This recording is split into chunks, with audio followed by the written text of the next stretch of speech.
Listo, muchachos. Bueno, buenas tardes para todos. Pues como el nombre lo dice, parchémonos por la biodiversidad. Esto va a ser una charla muy parchada. Pues me acompaña Andrés, biólogo amigo de muchos procesos, como lo dijo Natalia, y me acompaña Humberto, que es propietario de reserva, además amigo nuestro también. Ya después de 8 años de estar trabajando juntos, ya uno puede abrir la nevera en la casa de él con confianza. Y la idea es que les vamos a contar todo el proceso que hemos desarrollado en las reservas de la sociedad civil. Pues Humberto es el propietario, desde el proceso de registro y todo el tema de la gestión del plan de manejo y la consecución de recursos, pues para materializar esas acciones priorizadas, que a veces es muy difícil desde la conservación privada, pues como lograr darle continuidad a ese derrotero que se traza desde la formulación.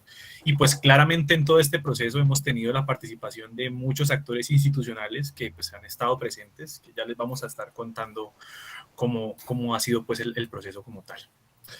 Entonces, pues en este primer momento les quiero como mostrar la cuenca media del río de Agua, que es donde pues hemos venido trabajando a lo largo de varios años. Es una cuenca bastante interesante pues por todas las problemáticas que tiene, pero también por las oportunidades de conservación. Si ustedes ven lo que está pintadito de colores, son las áreas protegidas que están en la cuenca de Agua y que también pues claramente aportan a la conectividad de esos ecosistemas naturales con la Reserva Natural Forestal de Anchicayá, que ya es cuenca Anchicayá, y con el Parque Nacional Natural Farallones.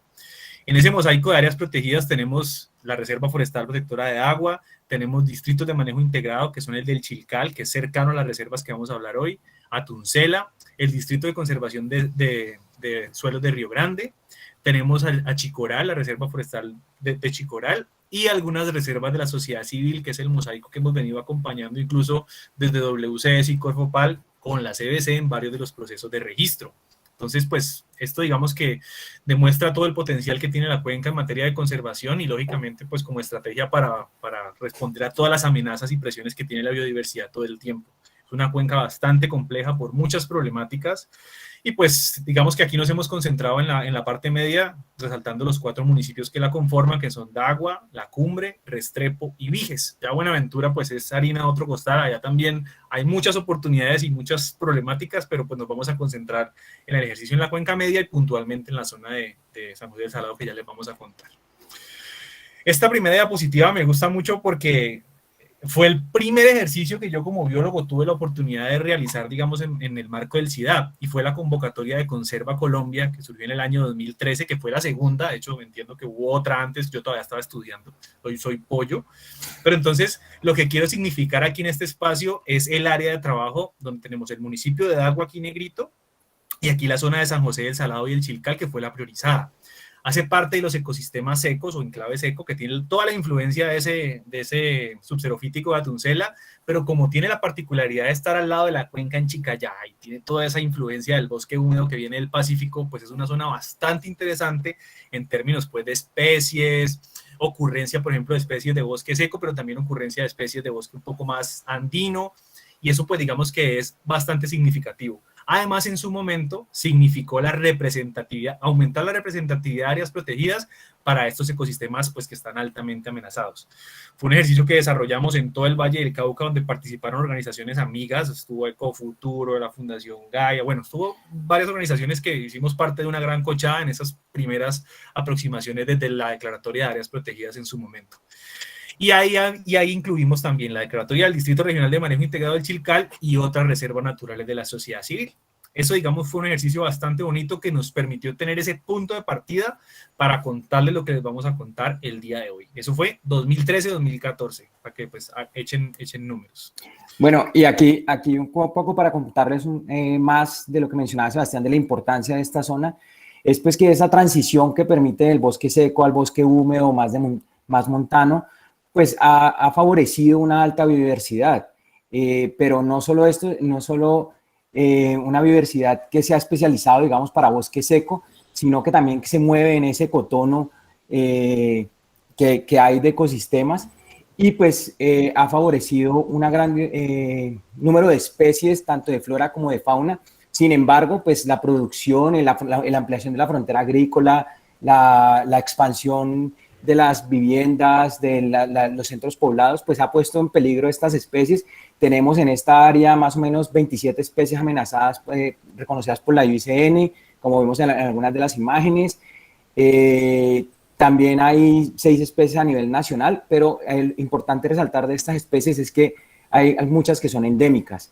Y esto es importante porque es que son especies que solo las tenemos aquí en Colombia, en un pedacito de Colombia, ¿no? Entonces, el poder contribuir a la conservación de estas especies, poder facilitar la conservación del hábitat, que es la principal amenaza, la pérdida de hábitat es la principal amenaza de estas especies, pues es un incentivo pues, para nosotros como personas, pero pues también, digamos, una motivación para poder difundir y poder transmitir este mensaje para que no estemos solos trabajando en conservación, sino que podamos unirnos un poco más y cada vez más se sumen más esfuerzos de conservación.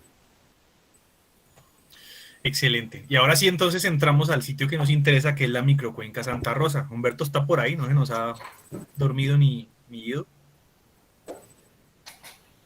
No, señor. Bueno, Humbertico, contanos pues dónde queda la microcuenca Santa Rosa. Bueno, muy buenas tardes para todos. Para quien no me conocen, yo soy Humberto Domínguez Escobar, soy nativo de este corregimiento de San José del Salado en el municipio de Dagua. Soy administrador ambiental de la Universidad Autónoma. Y por estos motivos y por la misma herencia de mis padres, pues me nació desde muy pequeño la inquietud de conservar las áreas y conociendo en los predios donde estamos, sabiendo, ya sospechando su importancia, desde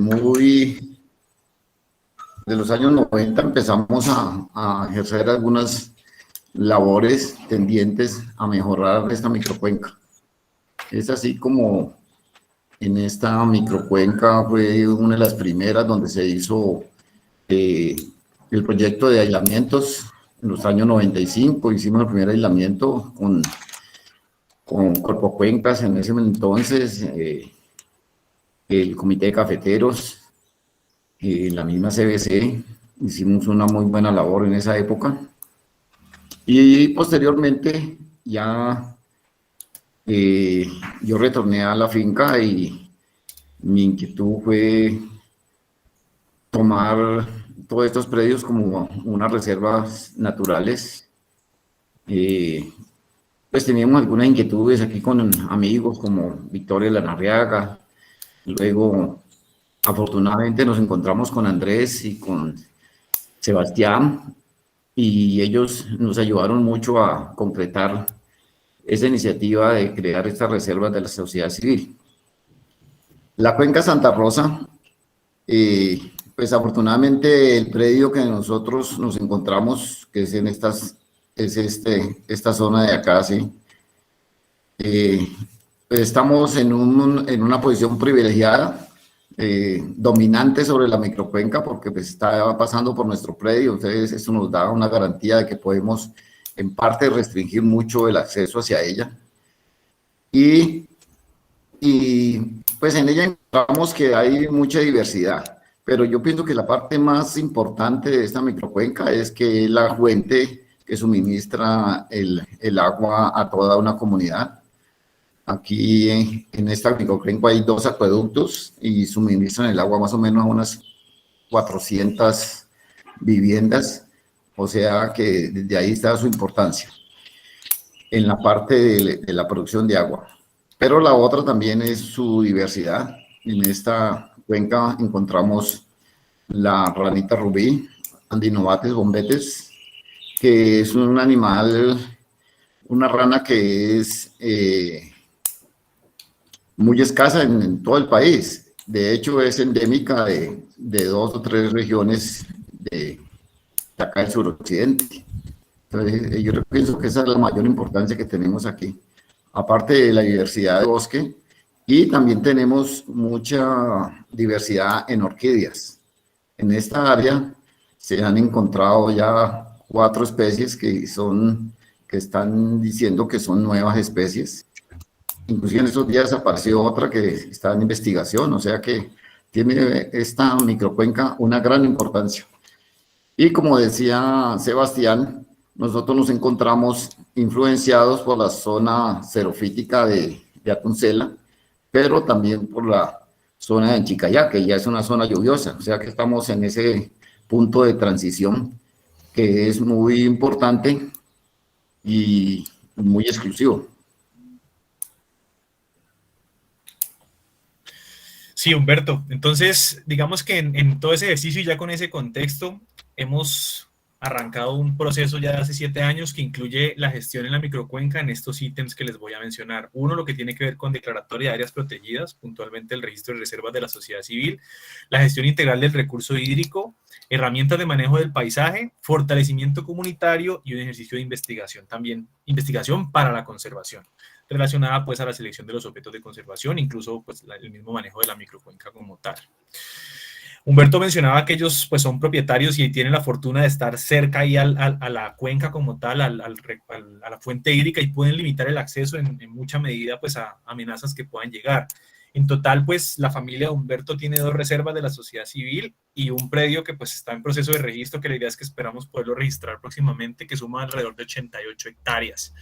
Y pues desde el proceso que arrancamos con Conserva Colombia, iniciamos todo el ejercicio de planificación y pues construcción de los planes de manejo, que es lo que les voy a contar en su momento.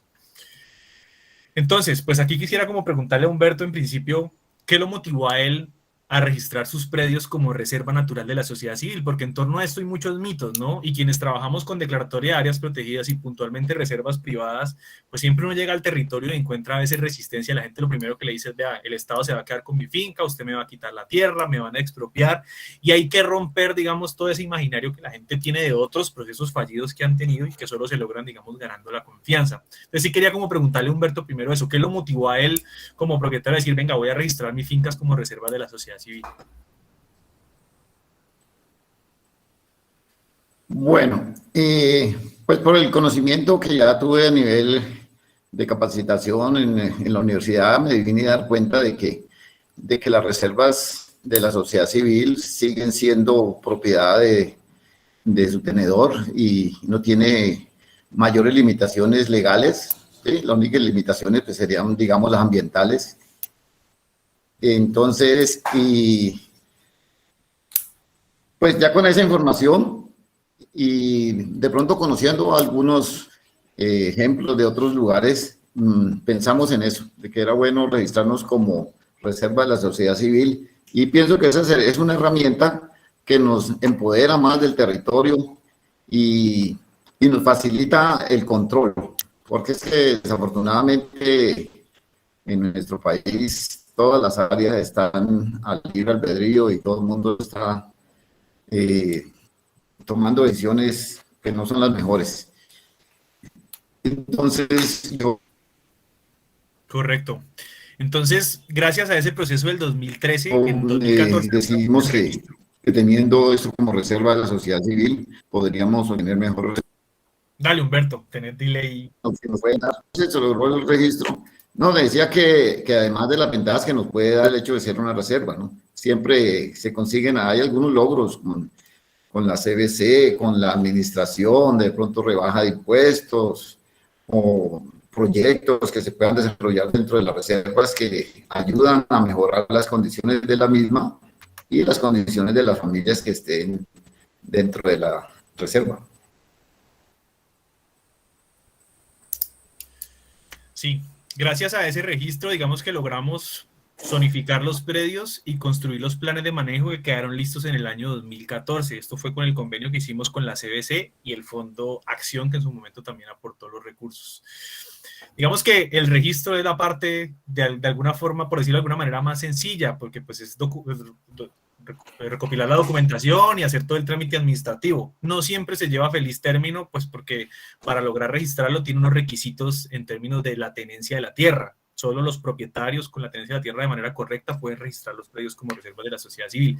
Y a veces eso dificulta este tipo de procesos en Colombia, donde tenemos un país donde la tenencia de la tierra en muchos sitios es de manera muy informal. Pero cuando lo logramos hacer, como lo decía Humberto, es una herramienta de gestión muy importante para lograr gestionar recursos de cooperación que permitan materializar las acciones de manejo. Entonces, la reserva nos permitió identificar los objetos de conservación, identificar las áreas clave para mantener la biodiversidad y las especies, la muestra representativa del ecosistema natural. Y fue así como en el año 2015 formulamos el primer proyecto de manera conjunta y participamos en el programa de pequeñas donaciones del PNUD. Ese proyecto lo titulamos Acciones de Conservación y Restauración del Ecosistema Bosque Seco en la Microcuenca Santa Rosa, y fue en el marco del JEF Seco.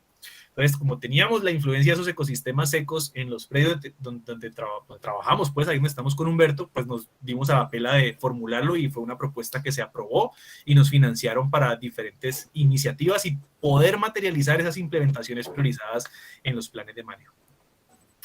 Aquí están los mapas pues, que en su momento generamos de zonificación, donde Humberto pues, pudo delimitar cuáles son las áreas de interés para la conservación y cuáles son las áreas de uso. Entonces, pues aquí para que los puedan observar. Y eso hace parte de la planificación predial, que es una herramienta poderosísima. Uno, pues para conocer el estado actual de los predios y el uso del suelo. Y dos, pues para saber qué es lo que queremos hacer y resolver problemáticas ambientales que pueden estar dadas por presiones, ya sea de producción no sostenible, vertimientos, o incluso muchas veces también se da por, ni siquiera por los mismos propietarios del predio, sino por vecinos. No sé si Andrés, Humberto quieren aquí como aportar algo adicional. Sí, pues, Sebastián, ahí quería comentar que, digamos que si bien estos mapas son de 2010-2014, pues digamos que la zona en conservación ha aumentado con el tiempo, no solo, digamos, por las acciones que hemos implementado, sino también por la misma restauración natural que se ha venido desarrollando, digamos, en el predio. Si bien, si dejamos estos potreros quietos, pues la naturaleza tiende a recuperarlos, ¿no? Y eso es importante, que eso es una restauración pasiva. Sin embargo, ya vamos a ver más adelante, digamos, el tipo de acciones que nosotros hicimos para, digamos, contribuir a que esta zona de conservación hoy en día sea más amplia y que, digamos, que esta zona de agrosistemas pues sea más efectiva y permita, pues, digamos, una mejor producción o una mayor producción con menos espacio y con menos trabajo. No sé si Humberto nos quiere contar algo al respecto.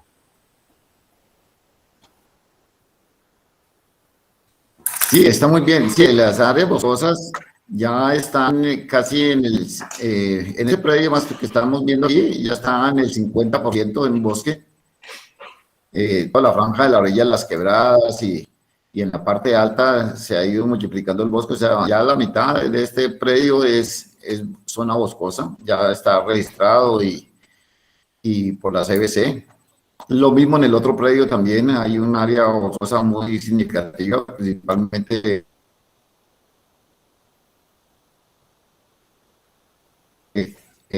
la parte que está al margen de la quebrada. O sea que ha tenido mucho beneficio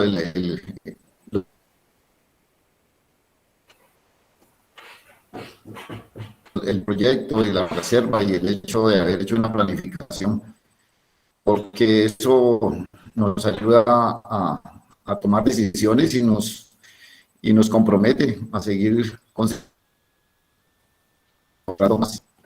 Bueno, un poco antes de que pases a esta presentación, Sebas, por ahí en el chat estaban pidiendo que mostráramos como los componentes priorizados, entonces un poco para mencionarlos, en esa diapositiva los estábamos mostrando en general, aquí vamos a ir uno por uno a cada uno de estos componentes. El primer componente era el de las áreas protegidas, consistió básicamente en la declaración de estas dos reservas naturales de la sociedad civil y el proceso de registro en el que se encuentra el tercer predio.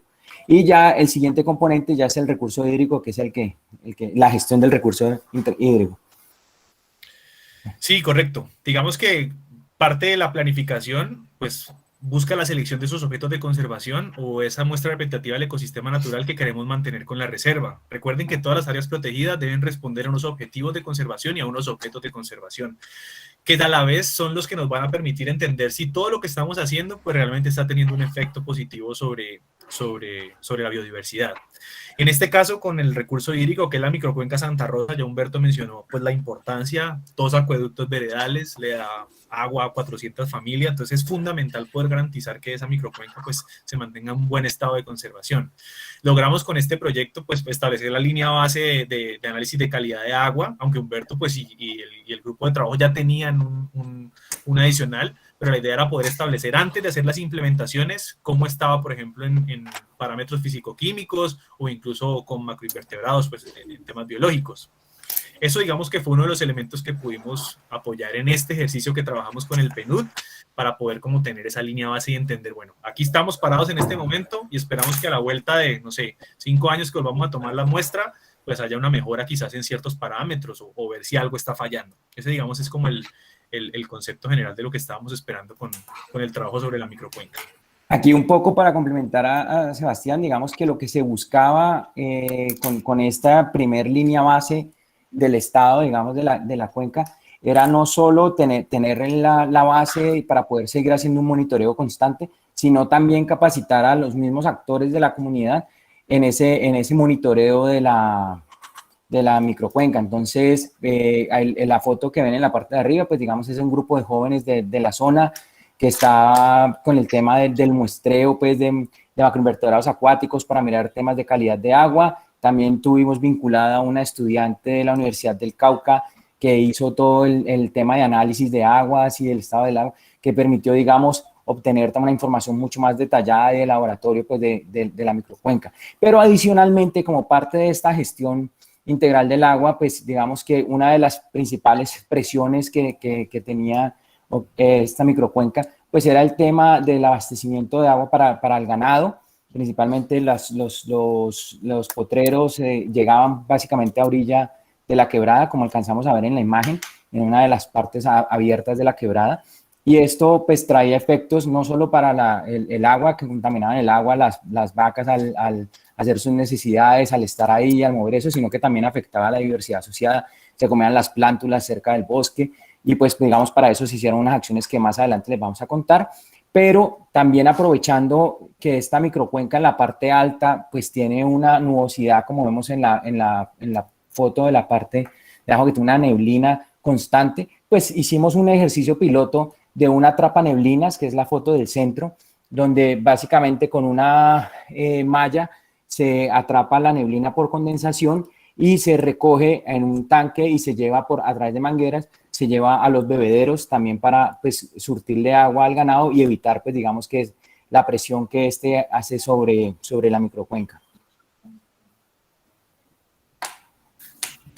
Sí, pues ese ejercicio piloto fue bastante interesante porque fue la cargada de los tubos a la zona más alta y no hubo disponibilidad de vehículo de tracción animal ni mecánico, pues fuimos nosotros literal cargándolos. Fue un ejercicio muy interesante. El tema es que pues por efectos del viento el diseño hay que repensarlo. Pues no sé, Humberto, yo recuerdo que vos alcanzaste a medir captación de agua, de cuánto recogía, por ejemplo, la malla, pero el viento nos dañó la estructura. Entonces, parte de lo que tenemos que repensar es cómo reorganizarla, pues, para poder aprovechar realmente esos insumos, que es bastante útil al momento de hacer esa gestión del recurso como tal.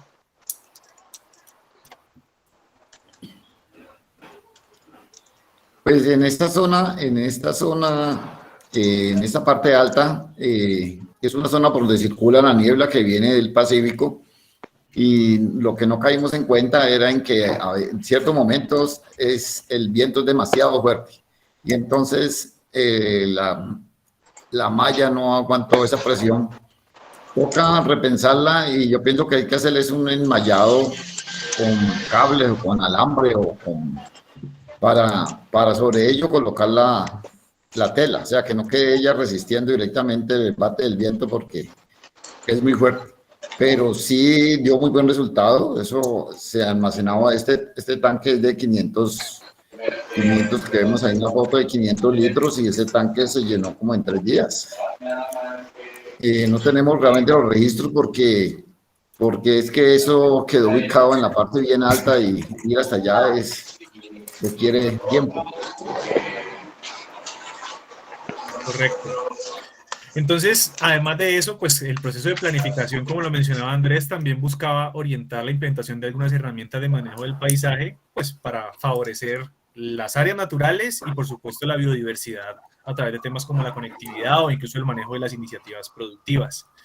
Lo primero, pues fue pensarnos cómo queríamos establecer el proceso de restauración o los enriquecimientos para algunas áreas estratégicas de la microcuenca, y nos apoyó un botánico amigo, Gustavo Álvarez, que nos acompañó con el diseño de los ejercicios de restauración. Estas son las mejores especies para seleccionar, estos son los mejores sitios para la siembra, que los escogieron con el mismo Humberto, y pudimos establecer un vivero transitorio allá en el predio de Humberto para propagar en algunos casos el material o para llevar material que conseguimos de otras fuentes cercanas y lograr así pues todo el proceso de enriquecimiento.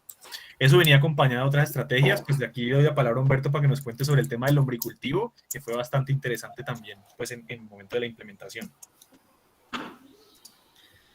Sí, en su momento, con la necesidad de obtener suficiente material para embolsar las plántulas, decidimos hacer un lombricultivo. Teníamos un área ahí disponible, unas antiguas marraneras, y ahí empezamos a implementar el lombricultivo que dio muy buen resultado y está dando, porque actualmente aún lo conservo y sigo teniendo materia orgánica de este sistema, y pues aprovechando la materia orgánica que se produce dentro de los predios. De hecho, ha servido para multiplicar, porque ya varias personas se les ha suministrado semilla de lombrices, y pues ya algunas personas están también haciendo el proceso de conversión de materia orgánica en compost a través del lombricompuesto. Es una experiencia bastante enriquecedora, y lo más importante es que no es costosa. Después de tener como la parte inicial, ya en adelante es estarles suministrando el alimento a los lombrices, y aquí lo que hacemos es que aprovechamos mucho la materia orgánica del pasto, del pasto de poda, de corte de la grama, todo eso se descompone en una compostera, y con esta se alimentan las lombrices, además de los residuos de la cocina y frutas, y toda esa parte. Es muy interesante y realmente es muy económico. Correcto. Entonces ahí ya empezamos a ligar primero las estrategias enfocadas a la restauración y lógicamente las acciones que van más enfocadas hacia la conservación de la biodiversidad y la recuperación, y ya luego trabajamos lo que corresponde ya a las iniciativas productivas o actividades puntualmente que desarrolla Humberto en el predio. Pues Humberto, la principal actividad que tiene en esas fincas es la ganadería, pero pues la ganadería enfocada a sistemas silvopastoriles. Entonces aquí también Humberto, para que nos cuente un poquito de cómo lo está haciendo él, cómo le sirvió este proceso, por ejemplo, para organizar pues el tema productivo y demás.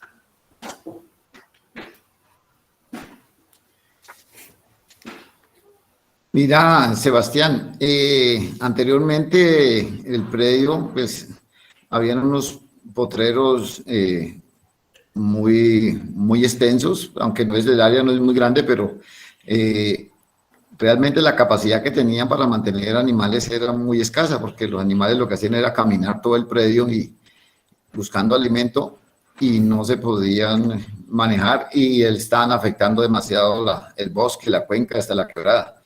Con este proyecto lo que logramos fue ya empezar a hacer potreros diseñados en una escala mucho más pequeña, de menos de 1 hectárea, y hacer rotación de animales en silvopastoreo.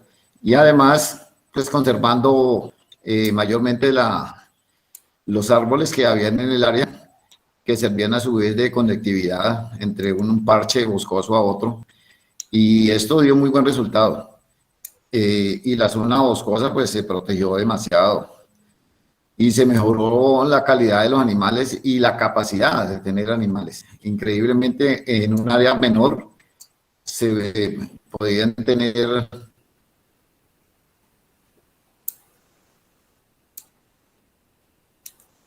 anteriormente, en esa área mantenía uno 3, 4 animales, y ya con el proyecto después llegó a mantener 8, 10 animales. O sea que es una ganancia, y a su vez estaba protegiendo el medio.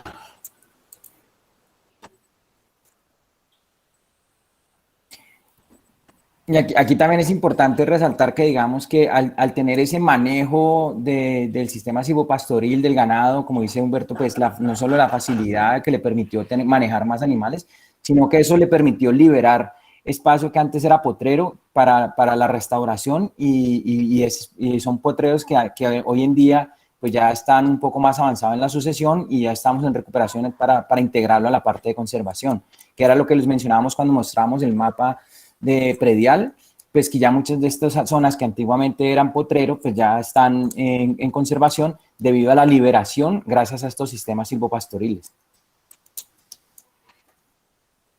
Sí, de acuerdo, Andrés. Y pues digamos que es importante también resaltar en estos proyectos cuando uno planifica y proyecta las acciones a desarrollar, los aislamientos, las siembras, el manejo de silvopastoreo y demás, pues una cosa es uno ponerlo en el papel y otra cosa es vaya y suba al alambre, vaya y suba al poste. Y eso realmente tiene una demanda y esfuerzo que en algunas ocasiones no se incluye en los proyectos o en los presupuestos. Entonces es una invitación a que ustedes cuando desarrollen este tipo de actividades pues tengan en cuenta todos estos ejercicios que en muchos momentos pues lo hacen a uno como tambalear y decir, uy, pucha, no había contado con que tengo que contratar bestias para llevar el poste hasta tal sitio. A veces pues en algunas ocasiones por la premura, por la necesidad de ejecutar un recurso, pues no tenemos en cuenta estos factores que pueden dificultar la implementación de las acciones en estos territorios. Aquí pues ven los aislamientos que desarrollamos en su momento con Humberto a borde de quebrada para proteger la zona boscosa y en algunos casos para ampliar las áreas de conservación en áreas que Humberto decidió destinar para su regeneración natural o para hacer enriquecimientos.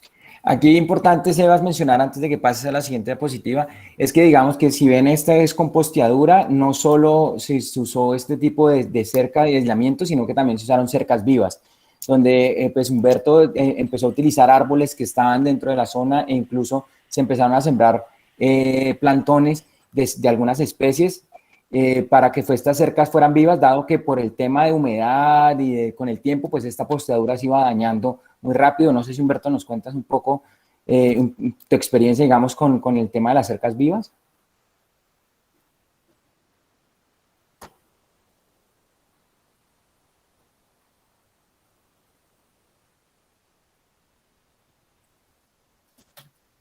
Que nos cayó Humberto. Sí está conectado, No pero parece que le está fallando sí, la no, conexión.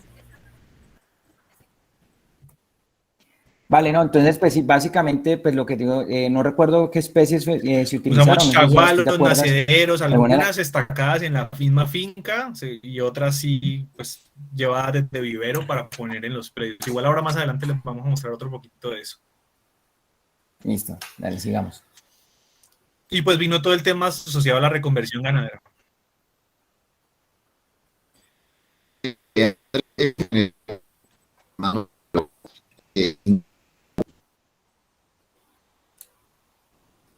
Ahí quiere volver Humberto. Sí, se aprovechan muchas especies del área. Se Humberto, te aprovecharon perdimos muchas por un especies que momento. estaban en el área, en los potreros se aprovecharon algunos guayabos, chagualos, madul, que es el que está aquí, el de la hoja acartonada, que está aquí en la fotografía. Sí, ya.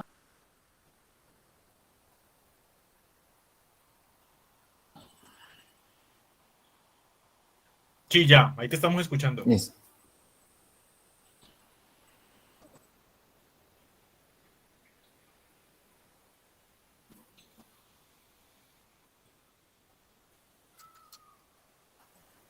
Creo que perdimos a Humberto, o sea, yo creo que podemos continuar un poco. Sí, es que tiene un delay. Él está en zona rural, entonces por eso a veces la señal se le dificulta. Y pues la reconversión ganadera fue enfocada a la planificación que ya les contaba Humberto para la rotación de los Sí, potreros. Él le decía que llamó se mangas. aprovecharon muchas Entonces hicimos la especies, división planificada y fueron sobre todo aislamientos, en la pues, parte alta, donde había abundancia y no.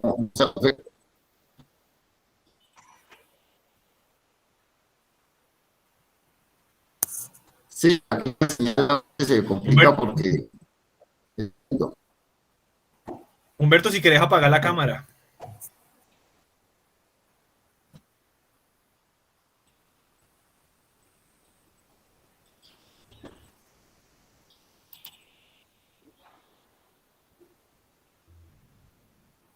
Sí.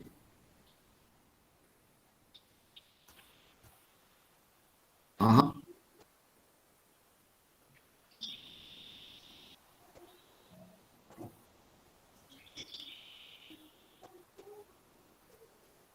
Listo, continuemos.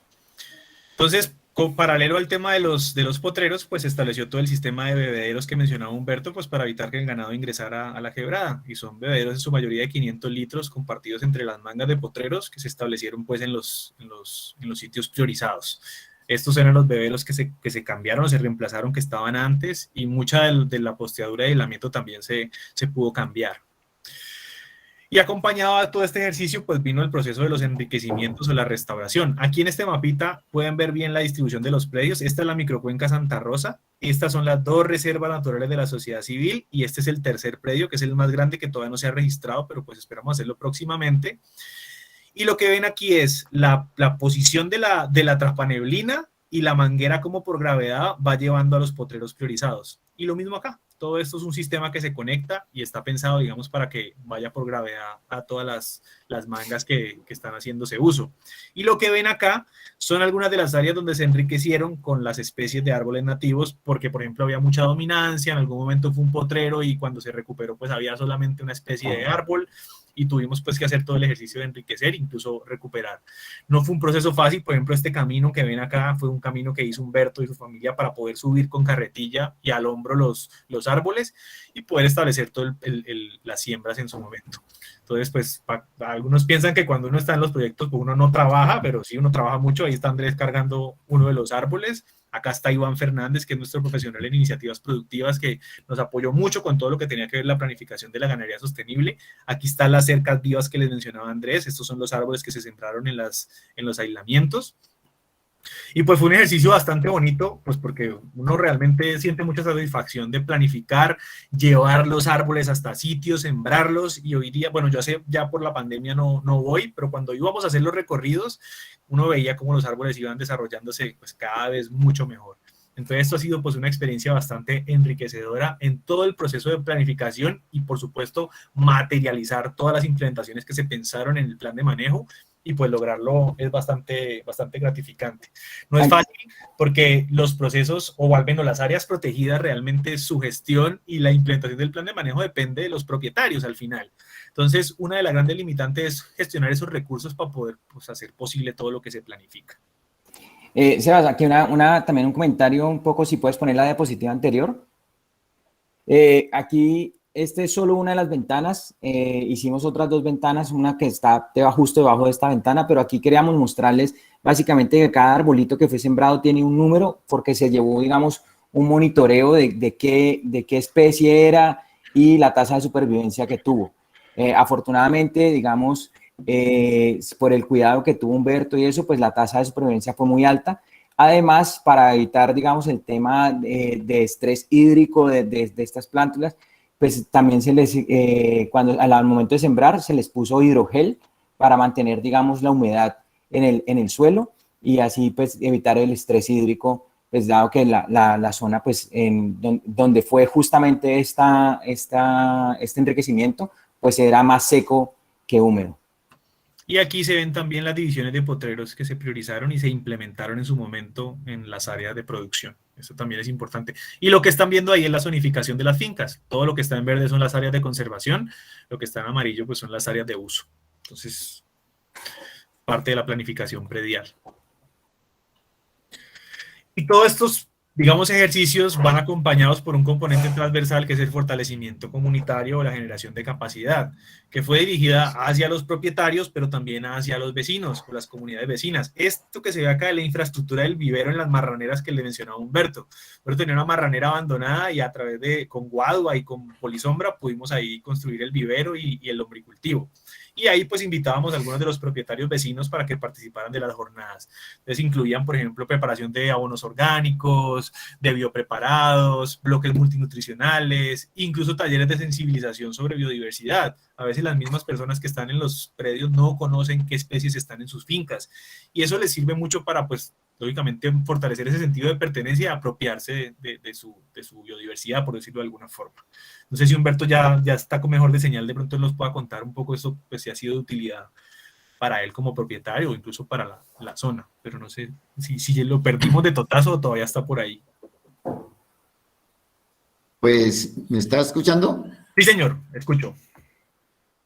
Bueno, sí, Este proceso fue muy emotivo porque logramos vincular muchas personas de la comunidad, inclusive en la parte de la siembra de los árboles. Muchas personas participaron, que se les mencionó y dijeron que querían participar en el asunto de la siembra. Y también estuvieron muy interesados en las capacitaciones que se dieron, en la realización de las charlas sobre cómo producir alimentos más saludables para los animales, y también en el sistema del vivero, de cómo obtener la semilla, las plántulas, darle ese manejo. Ese proceso fue muy interesante y pues ya muchas personas salieron con conocimiento a ese respecto, que es muy importante que la comunidad también se apropie de las iniciativas. Correcto.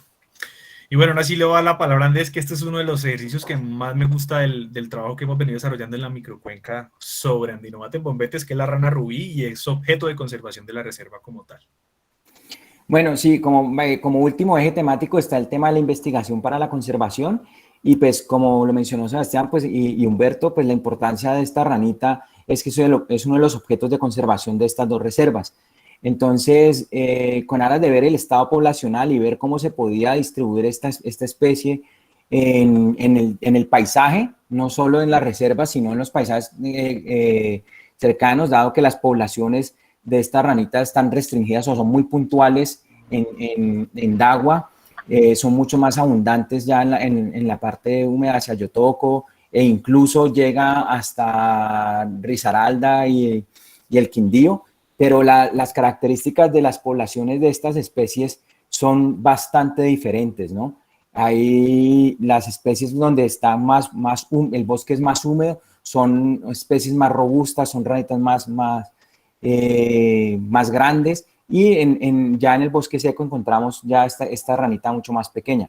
Y con el ánimo de poder contribuir a la conservación de esta especie, pero realmente no solo desde lo que uno piensa, sino poniéndolo a prueba, pues realizamos un proyecto más que denominamos vincular los pastizales a la conservación de la rana venenosa del Cauca en la microcuenca Santa Rosa, que realmente el objetivo era determinar el uso de dos elementos del sistema silvopastoril, los árboles aislados y las cercas vivas, por parte de esta ranita, para ver, digamos, o poder establecer como una estrategia de conservación. Tuvo dos objetivos específicos fundamentales, que fue establecer cuáles variables son importantes para determinar la presencia de esta especie en los diferentes elementos del sistema silvopastoril y establecer si existe alguna variable que condicione la presencia de adultos reproductivos en los árboles del bosque y el sistema silvopastoril. Esto como un abrebocas para poder entender, digamos, la dinámica de esta especie y cómo se podría distribuir en el paisaje. Pues entendiendo que los anfibios en general pues tienen unas restricciones, digamos, por sus condiciones de que requieren humedad y requieren otros elementos, pues requieren pues ciertas condiciones para poderse mover. Aparte, pues tienen una tendencia a permanecer en ciertos microclimas que evita, pues digamos, que se muevan en el paisaje. Y si queremos, digamos, conservar una especie como esta, pues tenemos que pensar no solo en la población que tenemos en la reserva Alcarare y Canán, sino también pensar cómo poder conectar estas poblaciones con otras poblaciones vecinas. Siguiente. Entonces, ¿por qué la ranita? Pues porque es endémica, porque está amenazada, porque la pérdida de hábitat es su principal amenaza, aunque también sufre algo de tráfico. Es una especie monógama que se reproduce a lo largo del año. El cortejo es muy elaborado y, como ven en la imagen de abajo, pues tiene un ciclo de vida que va desde el huevito que es puesto en la hojarasca con ciertas condiciones de humedad, al renacuajo que es llevado por el macho a una fitotelmata, o sea, al agua que recogen las bromelias en la parte alta de los árboles, que es donde se desarrolla, termina la transformación, y ya el adulto pues requiere unas condiciones específicas de temperatura y alimentación. Entonces, siguiente. Entonces, ¿qué hicimos en la microcuenca? Cogimos, ahí vemos la panorámica de la microcuenca, los punticos rojos fueron los 30 árboles que seleccionamos, unos tanto en bosque como otros como en el sistema silvopastoril. Alrededor de cada árbol se estableció una parcela de 8 por 8 metros alrededor, y durante los meses de julio, agosto, entre julio del 2017 y agosto del 2018, pues digamos se hizo todo el monitoreo de la búsqueda de la rana y se caracterizó toda la estructura de los árboles y presentes. Entonces miró la estructura del árbol, era cuántas ramas tenía, cantidad de bromelias epífitas presentes, como vemos en la imagen de abajo, pues algunos árboles muy cargados, hay otros poco cargados. La presencia o ausencia de piñuela, que es una bromelia de piso, la bromelia carataz, en los alrededores de los árboles o cercas vivas. El perímetro del árbol, la profundidad de la hojarasca, las áreas de diferentes coberturas, a bosques y sistema silvopastoril. Siguiente.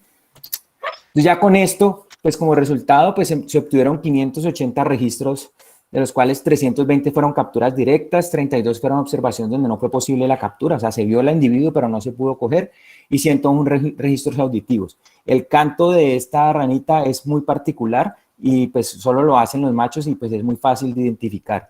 Pero muchas veces cantaban, pero estaban por allá metidas dentro de la piñuela, que es una bromelia del piso que es bastante extensa, se extiende bastante y pues es muy difícil uno poder acceder a ella, principalmente. Yo pensé que ibas a hacer el canto de la rana. No lo sé hacer, pero es como un zumbido.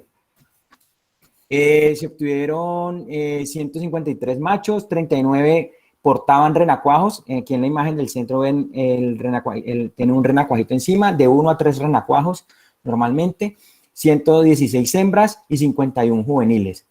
Esto nos dio que la ocupación para toda la población, pues según los análisis que realizamos y el mejor modelo de probabilidad de ocupación, varía dependiendo de la estructura del árbol, y la probabilidad de detección varía en el sistema silvopastoril. Eso quiere decir que las ranitas buscaban árboles con mayor complejidad estructural, o sea, con mayor número de ramas, y dependía si estaban en el bosque y al sistema silvopastoril. Siguiente. La probabilidad de detección varió entre 0,32 y 0,5 de los diferentes árboles. Esta probabilidad disminuye al aumentar el área del sistema silvopastoril. Entonces eso quiere decir que a mayor cercanía al bosque, pues había mayor probabilidad de encontrar las ranitas que en el sistema silvopastoril o potrero pelado. Llegar como esa transición, ya en el potrero pelado era muy difícil encontrarlas. Sin embargo, pues la ocupación fue mayor cuando los árboles eran más complejos, o sea, tenían una mayor estructura, tenían más de 50 ramas, había una probabilidad del 90% de encontrar ranitas.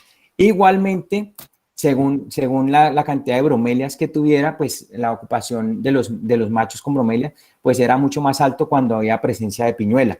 Y pues esto tiene todo el sentido porque, digamos, en lo que se sabía para esta especie en la literatura es que ellos llevan el renacuajo hasta incluso 12 metros de altura a las bromelias, pero al tener pues una bromelia terrestre, pues eso facilita, digamos, el trabajo. Ya ellos no tienen que trepar a los árboles y gastar todo el esfuerzo energético de llevar el renacuajo hasta la fitotelmata de la bromelia en altura, teniendo una bromelia en el piso.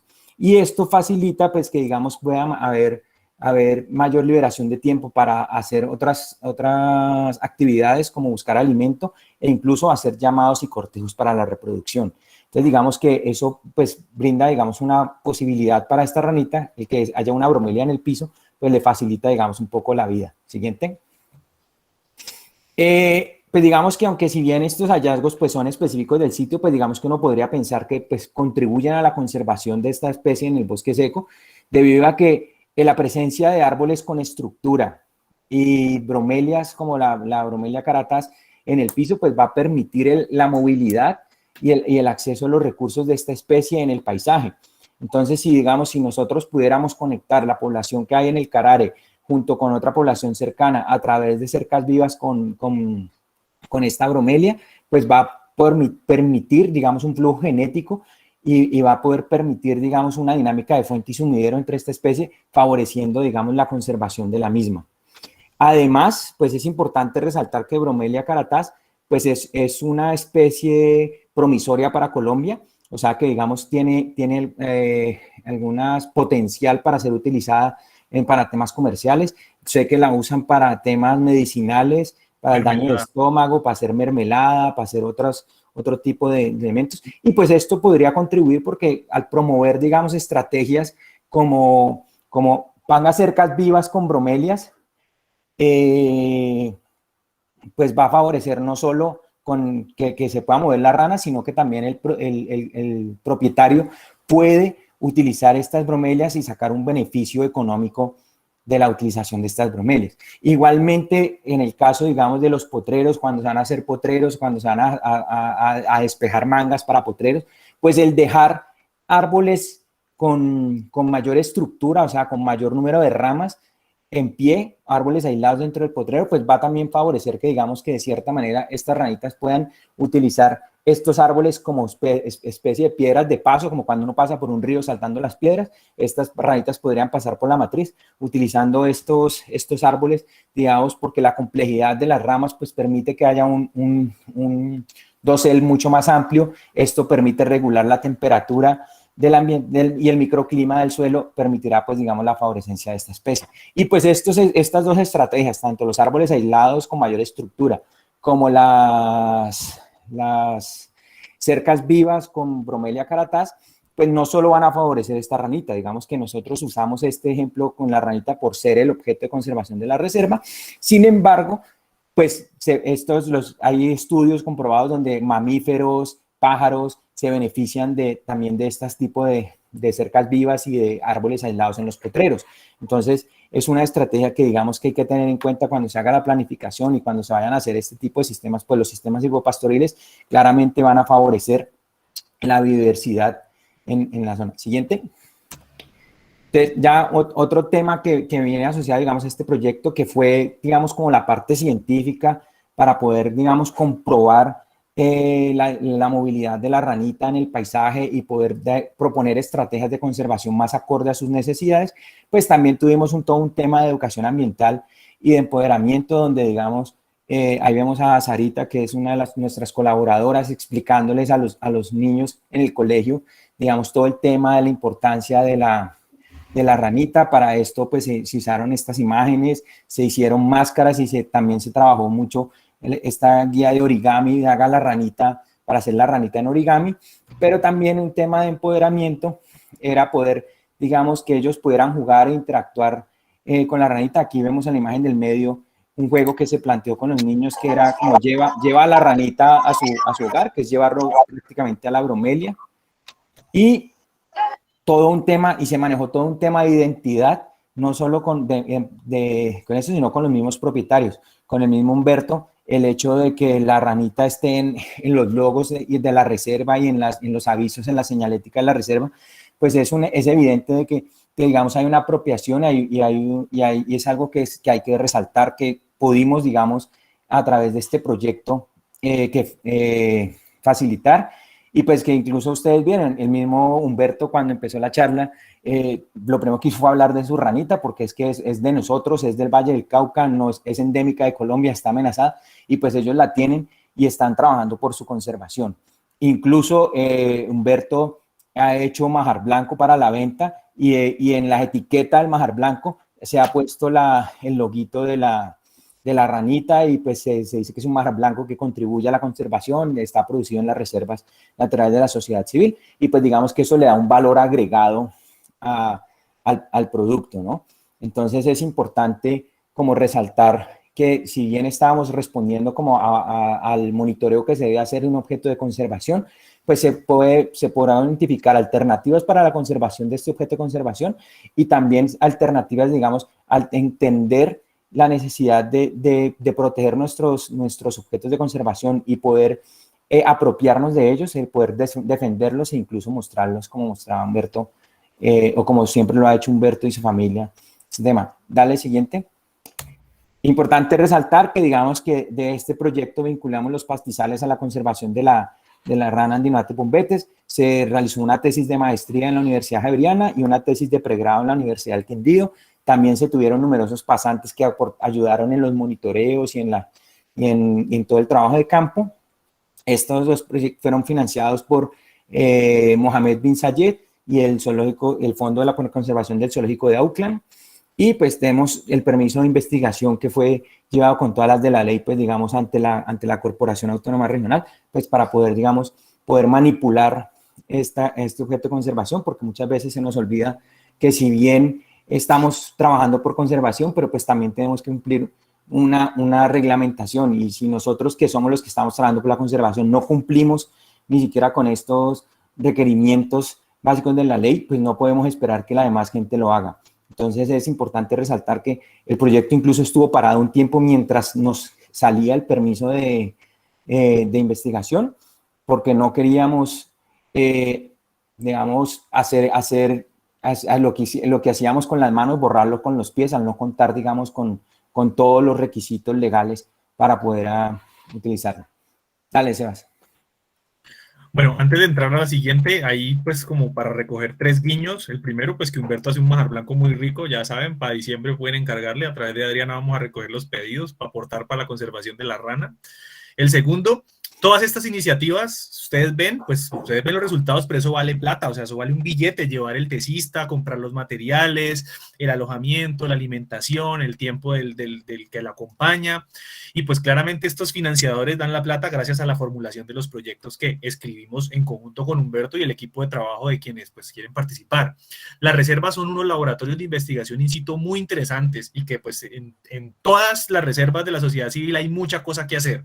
Si ustedes son estudiantes o conocen estudiantes que quieran hacer una tesis de pregrado, pues que volteen la mirada hacia las reservas de la sociedad civil, porque hay todas unas oportunidades para desarrollar nuevo conocimiento. Eso es lo que quería como redondear, y para que ustedes lo tengan presente.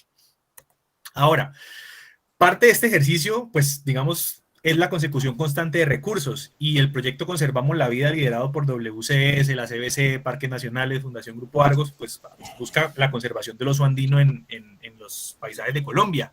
Hay un núcleo que es el núcleo Tatamá Farallones Munchique, que pues básicamente lo que dice es que las áreas de los parques no son suficientes para mantener poblaciones de oso andino. Entonces requerimos ampliar y generar la conectividad entre esos parques, y eso de ahí entran predios privados, resguardos indígenas, bueno, muchos actores institucionales y comunitarios que tienen que ver con este tema. Los acuerdos de conservación en esos núcleos se vuelven una estrategia fundamental para que el hábitat del oso se mantenga, incluso crezca, y pues Humberto y sus predios entraron a ser parte del corredor de conservación del oso, y a través del acuerdo de conservación, pues él pudo acceder también a algunas implementaciones o incentivos a la conservación, gracias al tener las reservas de la sociedad civil y las áreas de interés para la conservación. Ahí sí quisiera que de pronto Humberto nos cuente bien qué fue lo que hizo ya, pues para ir dándole el cierre a la presentación. Ya nos quedan 15 minuticos, 10 minuticos. Pero es clave todo el derrotero y todo el paso a paso que venimos desarrollando con las implementaciones de los proyectos, y que pues esto requiere realmente un esfuerzo, tiempo y formular las propuestas. Humberto, ¿sigue por ahí? Sí, es muy importante resaltar que en este proyecto del oso andino, pues el predio quedó vinculado, porque de pronto si ustedes vieron, si se fijaron en el mapa, los predios tienden a ser una línea larga, y estamos desde los 300 hasta los 1800 metros, 1850 metros sobre el nivel del mar. Y en esa parte alta está el corredor del oso andino. Por eso quedamos incluidos dentro del programa de WCS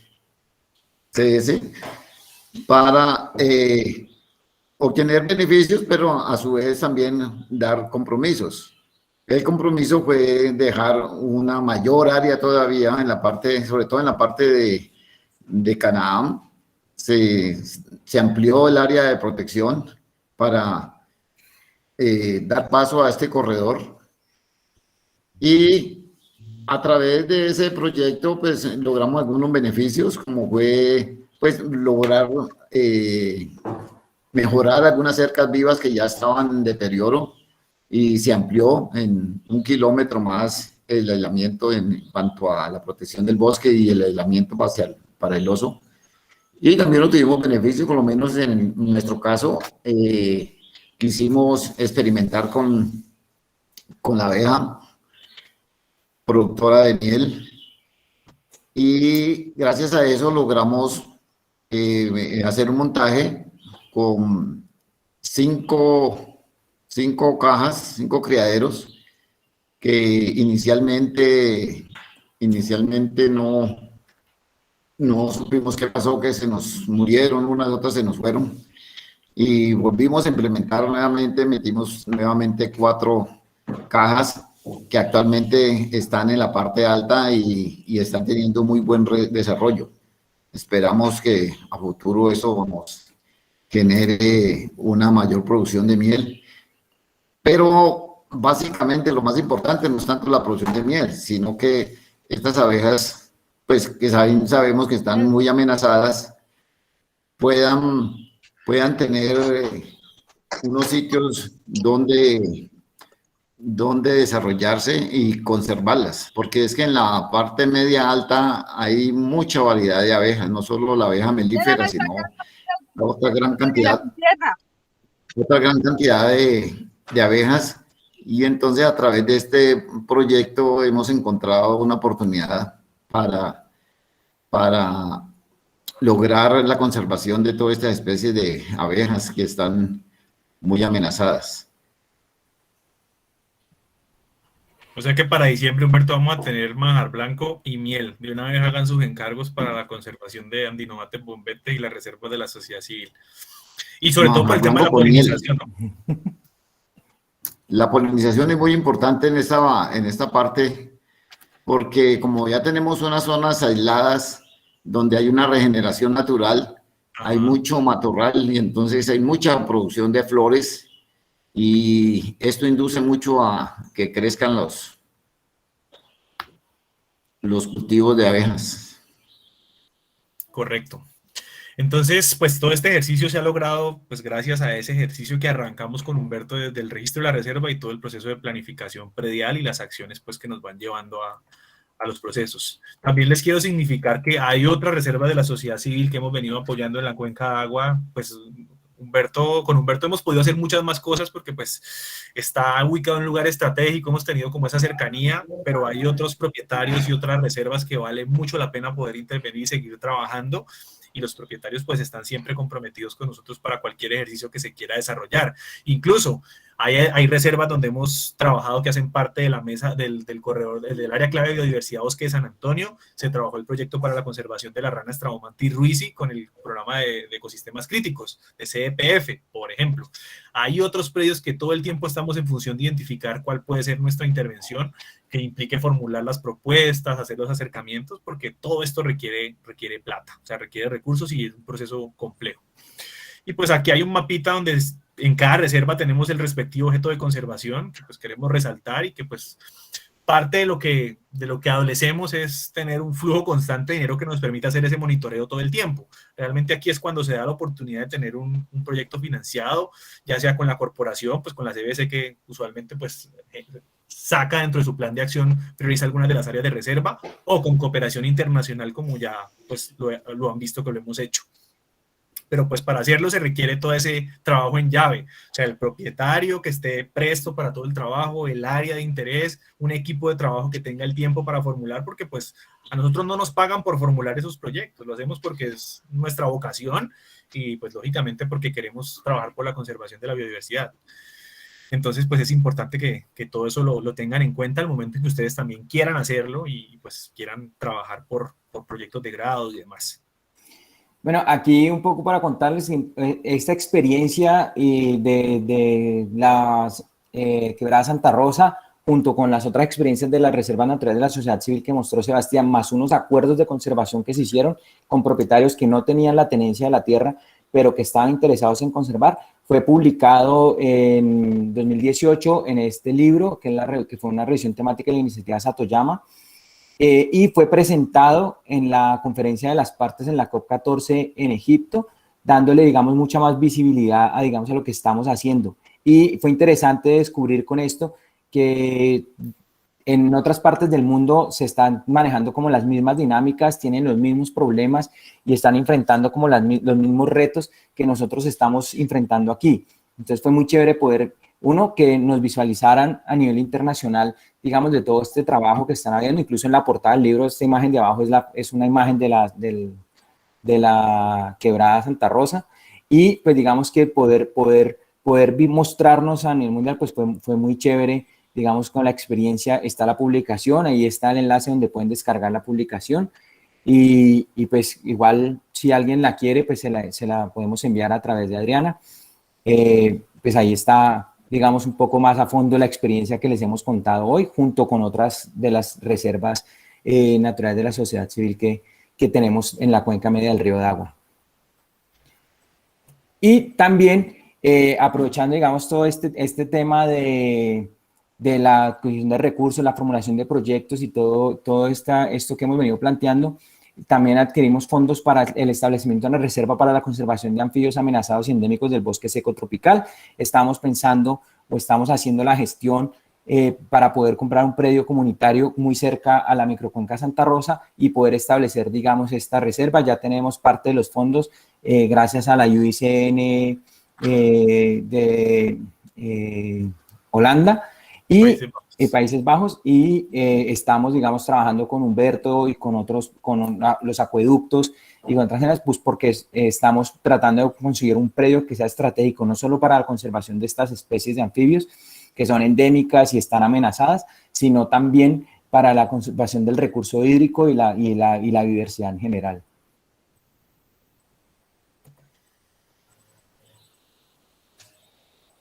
Aquí un poco de los colaboradores que hemos tenido, no solo han sido por financiación, sino también porque nos han facilitado, digamos, el trabajo, el acceso a la divulgación, y el grupo humano, pues, de personas, Humberto y su familia, que nos han acogido, nos han abierto las puertas de su casa, y como dice Sebastián, ya uno va y abre la nevera y ve que hay, y ya tenemos nuestro cuarto.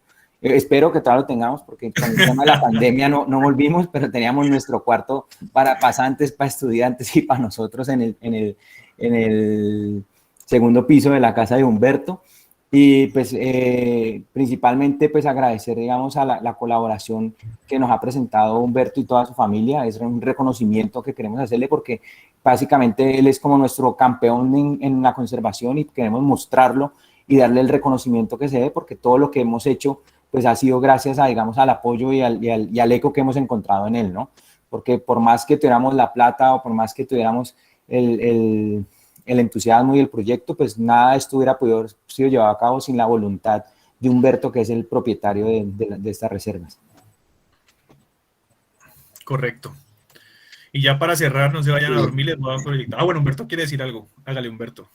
No, sí, Andrés, con mucho gusto. Ustedes saben que esta es su casa, y uno de los objetos que tenemos aquí en estas reservas, fue una de las cosas que principalmente hablamos, era que fueron objeto también de investigación.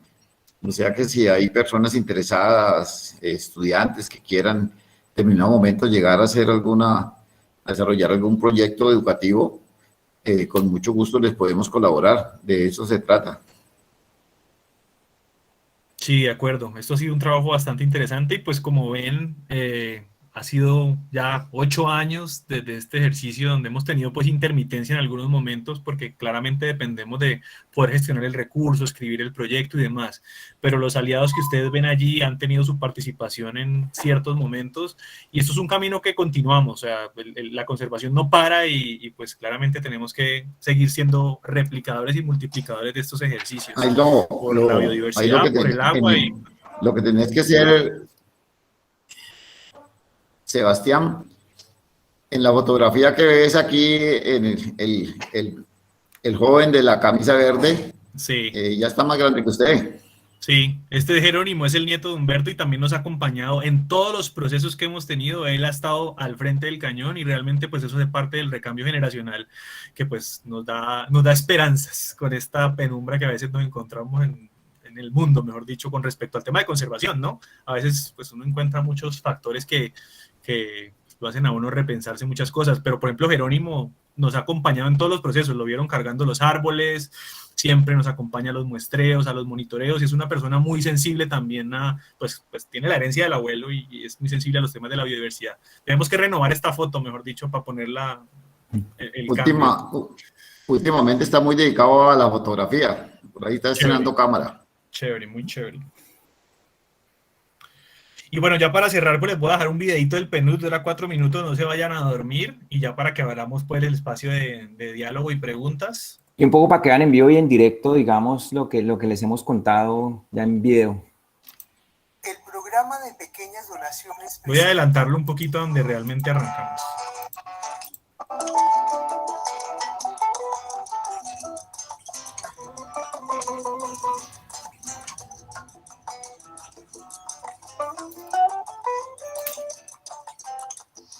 El Carare y Carare 2 son reservas naturales de la sociedad civil, y en las cuales el PNUD implementó un proyecto de la conservación y el mejoramiento de la cuenca de la Quebrada de Santa Rosa, la microcuenca que nos da el líquido vital de toda esta comunidad. El proyecto del PNUD fue una iniciativa que nos ayudó a darle continuidad al proceso que venimos desarrollando desde el 2013 aquí en la región, con don Humberto, su familia y la comunidad de San José del Salado. Hicimos unos aislamientos de la microcuenca para ampliar las coberturas boscosas naturales, unos enriquecimientos donde se plantearon árboles en las zonas, de unas zonas que se aislaron. Fue necesario incluir otras especies nativas para ayudar a dinamizar el ecosistema. Se desarrolló el proyecto de la parte silvopastoril. Trabajamos divisiones de potreros con cercos vivos, especies maderables, forrajeras, entre otras cosas. Poner bebederos para que los animales no tengan que arrimarse a los cauces. Y un cuarto elemento que es el que tiene que ver con la parte de educación ambiental, que fueron todos los talleres formativos que se trabajaron con la familia beneficiaria, más algunos vecinos que se interesaron en el proyecto. Invitamos a la escuela y otros actores que, digamos, queríamos que participaran. Yo desde cuando tenía 1 año me trajeron acá y desde ahí me han gustado todos los animales y las plantas y meterme en el barro. Si acabamos con el medio ambiente, pues podríamos estar acabando con nosotros también, porque si se acaba el agua, todo se muere, los árboles.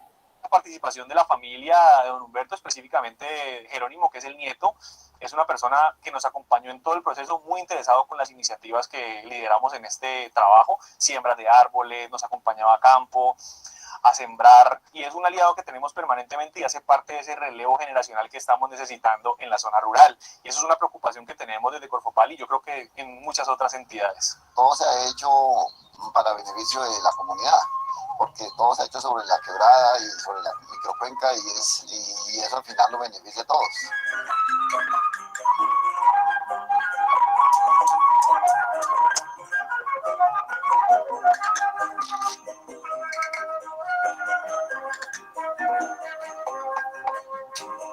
Y no es solo hablar de pan, Señor, porque tenemos memoria.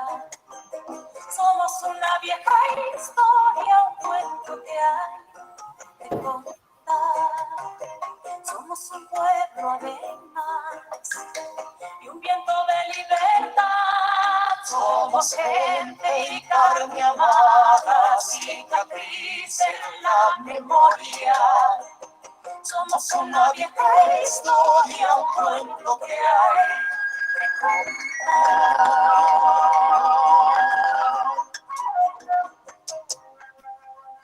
Ahora se trata de la conservación y restauración de la cuenca Santa Rosa. Diversificación, aislamiento, educación, seguimiento, relevo generacional. El trabajo es en pro de la biodiversidad y, por supuesto, de una comunidad que aspira a su derecho de habitar el territorio.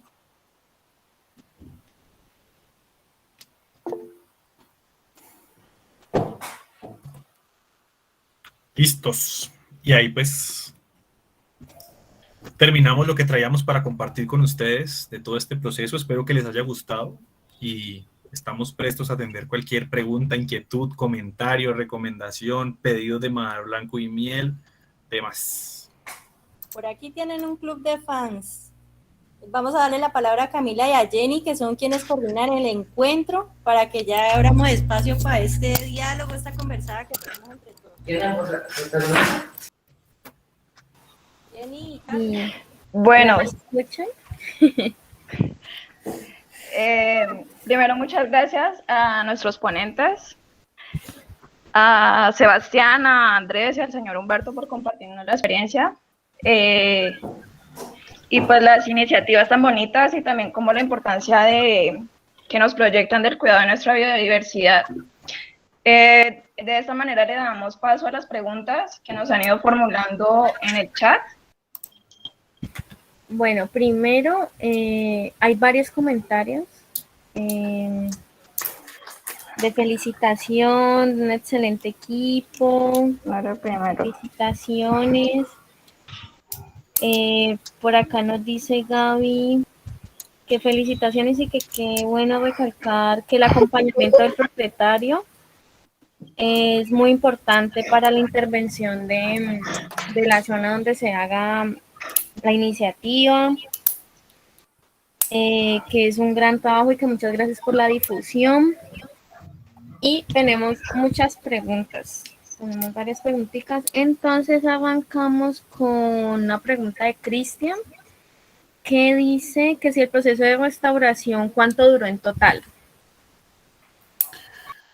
Bueno, realmente los procesos de restauración son procesos a largo aliento, ¿no? Incluso, no lo presenté en la diapositiva, pero cuando se hizo el diseño estaban como los estados alternativos y la proyección incluso a 10, 12 años. Entonces eso no para. Pero digamos que también la restauración está amarrada muchas veces a recursos que tienen que ejecutarse o a unas metas puntuales en el tiempo. El proyecto de PNUD fue un proyecto a 18 meses. Entonces, todo lo que nosotros planificamos para ese ejercicio fue pensado a 18 meses. El número de árboles, la siembra, incluido las áreas, y creo que alcanzamos a hacer un mantenimiento, que es otra de las cosas que no se tienen en cuenta cuando uno siembra árboles. Así que al final Humberto fue el que asumió la responsabilidad de cuidar los árboles como propietario. Eso también tiene un costo y un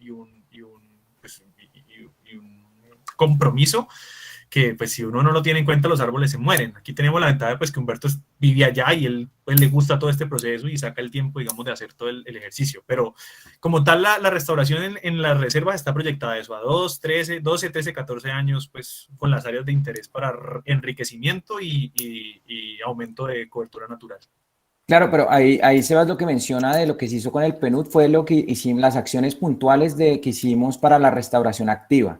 Sin embargo, todo el tiempo está la restauración pasiva, que es la que hace la misma naturaleza, ¿no? Los pájaros, la dispersión de semillas, todo esto que ha sido continuo en el tiempo y digamos que ya se ve no solo en las zonas que se han aislado, sino digamos en los potreros que se han recuperado y que ahora ya están en procesos sucesionales adelantados.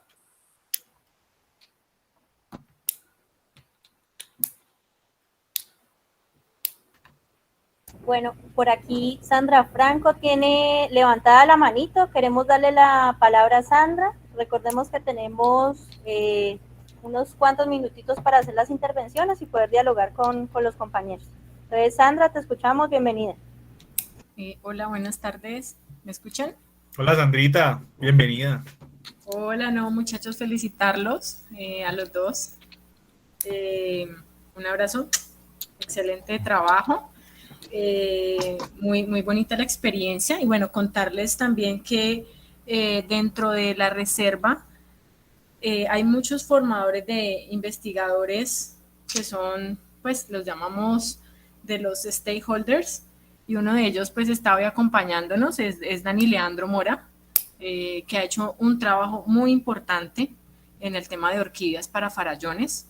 Está ahora trabajando con nosotros en proyectos de restauración ecológica, ¿sí? Es un chico también de agua, entonces se ha apalancado mucho en el trabajo que se ha hecho en la reserva y pues para darle como más relevancia a todos estos proyectos de conservación es que las comunidades locales son actores bien importantes para todos estos procesos de investigación, ¿no?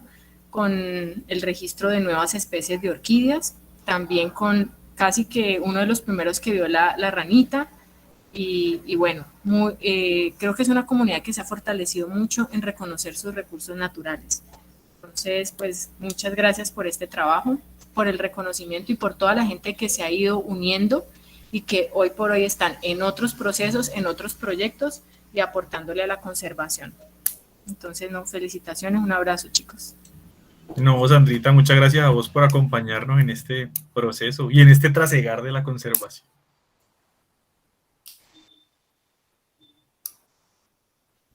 También tiene la mano levantada el compañero Hernando Díaz. Entonces, don Hernando, bienvenido. Gracias. Me uno ahí al club de elogios del equipo y de los logros. Y afortunadamente apareció Sandra y mejoró el paisaje. Un saludo a Sandra. A ver, yo lo que creo, lo que creo es que las reservas de la sociedad civil, ahora en este periodo de la pandemia, pensando un poco en el papel que han cumplido, yo creo que se abre una nueva posibilidad. Siempre hemos soñado que la cuenca sea una aula abierta, pero para que la cuenca sea una aula abierta, tiene que tener los salones apropiados de clase. Y qué mejor salón de clase que una reserva natural con tantos logros, donde podemos conjugar el saber popular, el saber académico, el saber de la producción y el saber de la comunidad, en términos generales. Entonces, yo lo que creo es que hay que repensar, o mejor, complementar el pensamiento y lo que puede significar las reservas naturales de la sociedad civil como iniciativas incluso para la financiación de la misma reserva, iniciativas en el campo de la educación no formal, complementarias como aulas de las universidades, ahora que las universidades van a tener que también que repensarse. Entonces yo propongo un diálogo de saberes para hacer una propuesta donde la educación sea uno de los mejores desarrollos que puede tener la reserva de la sociedad civil para la autofinanciación y para llevarle desarrollo y calidad de vida a la gente del territorio. Ese era el comentario. Gracias. Como les digo, nos salvamos de ver tanto feo cuando apareció Sandra. Gracias, Hernando. Y tenemos para dar la voz a Cristian Arcos. Cristian, te escuchamos. Bienvenido. Hola a todos, buenas tardes. Agradecerle nuevamente a todos los que han hecho la presentación. He tenido la oportunidad también de trabajar en la parte de restauración. Se puede decir que apenas empiezo este camino. Llevo unos 3 años. Casualmente también vivo en la parte, pues digamos, más alta de la cuenca de agua, en lo que es llegando a Togotá, casi donde nace el río de agua. Y he tenido la oportunidad de coordinar convenios trabajando para la autoridad ambiental, y de verdad que aparte del gran trabajo que ha hecho todo el equipo, es de resaltar el gran compromiso que se evidencia y que veo todavía del propietario, porque uno puede tener las mejores intenciones, puede haber importancia ecológica, pero si el propietario no cuida, no tiene el compromiso, no mete la mano, digamos así, no pasa nada, entre comillas, no pasa nada. Entonces, qué chévere que haya sido un proceso integral, que se haya extendido, que se esté extendiendo, y pues, bueno, para terminar, decir que pues por aquí voy a dejar también mi correo, de manera voluntaria, si en algún momento puedo dar una vuelta por allá, o me invitan a un recorrido, algo así, humildemente, desde lo poco y mucho que sé, con muchísimo gusto, y también sería un gusto pues aprender de todo lo que, de todas las experiencias de ustedes. Vale, gracias, Cristian. Sí, de acuerdo contigo. O sea, importante es la presencia de Humberto y el compromiso que él y su familia tienen, ¿no? Por eso lo reconocía durante la charla, y qué bueno que también lo reconozcas. Y claro, bienvenido para que colaboremos. Creo que aquí esto es una construcción de saberes donde todos podemos aportar, y más porque todos estamos buscando un bien común, que es la conservación de la biodiversidad, ¿no? Vale, gracias. Por acá, Carlos Eduardo Domínguez hace una pregunta más como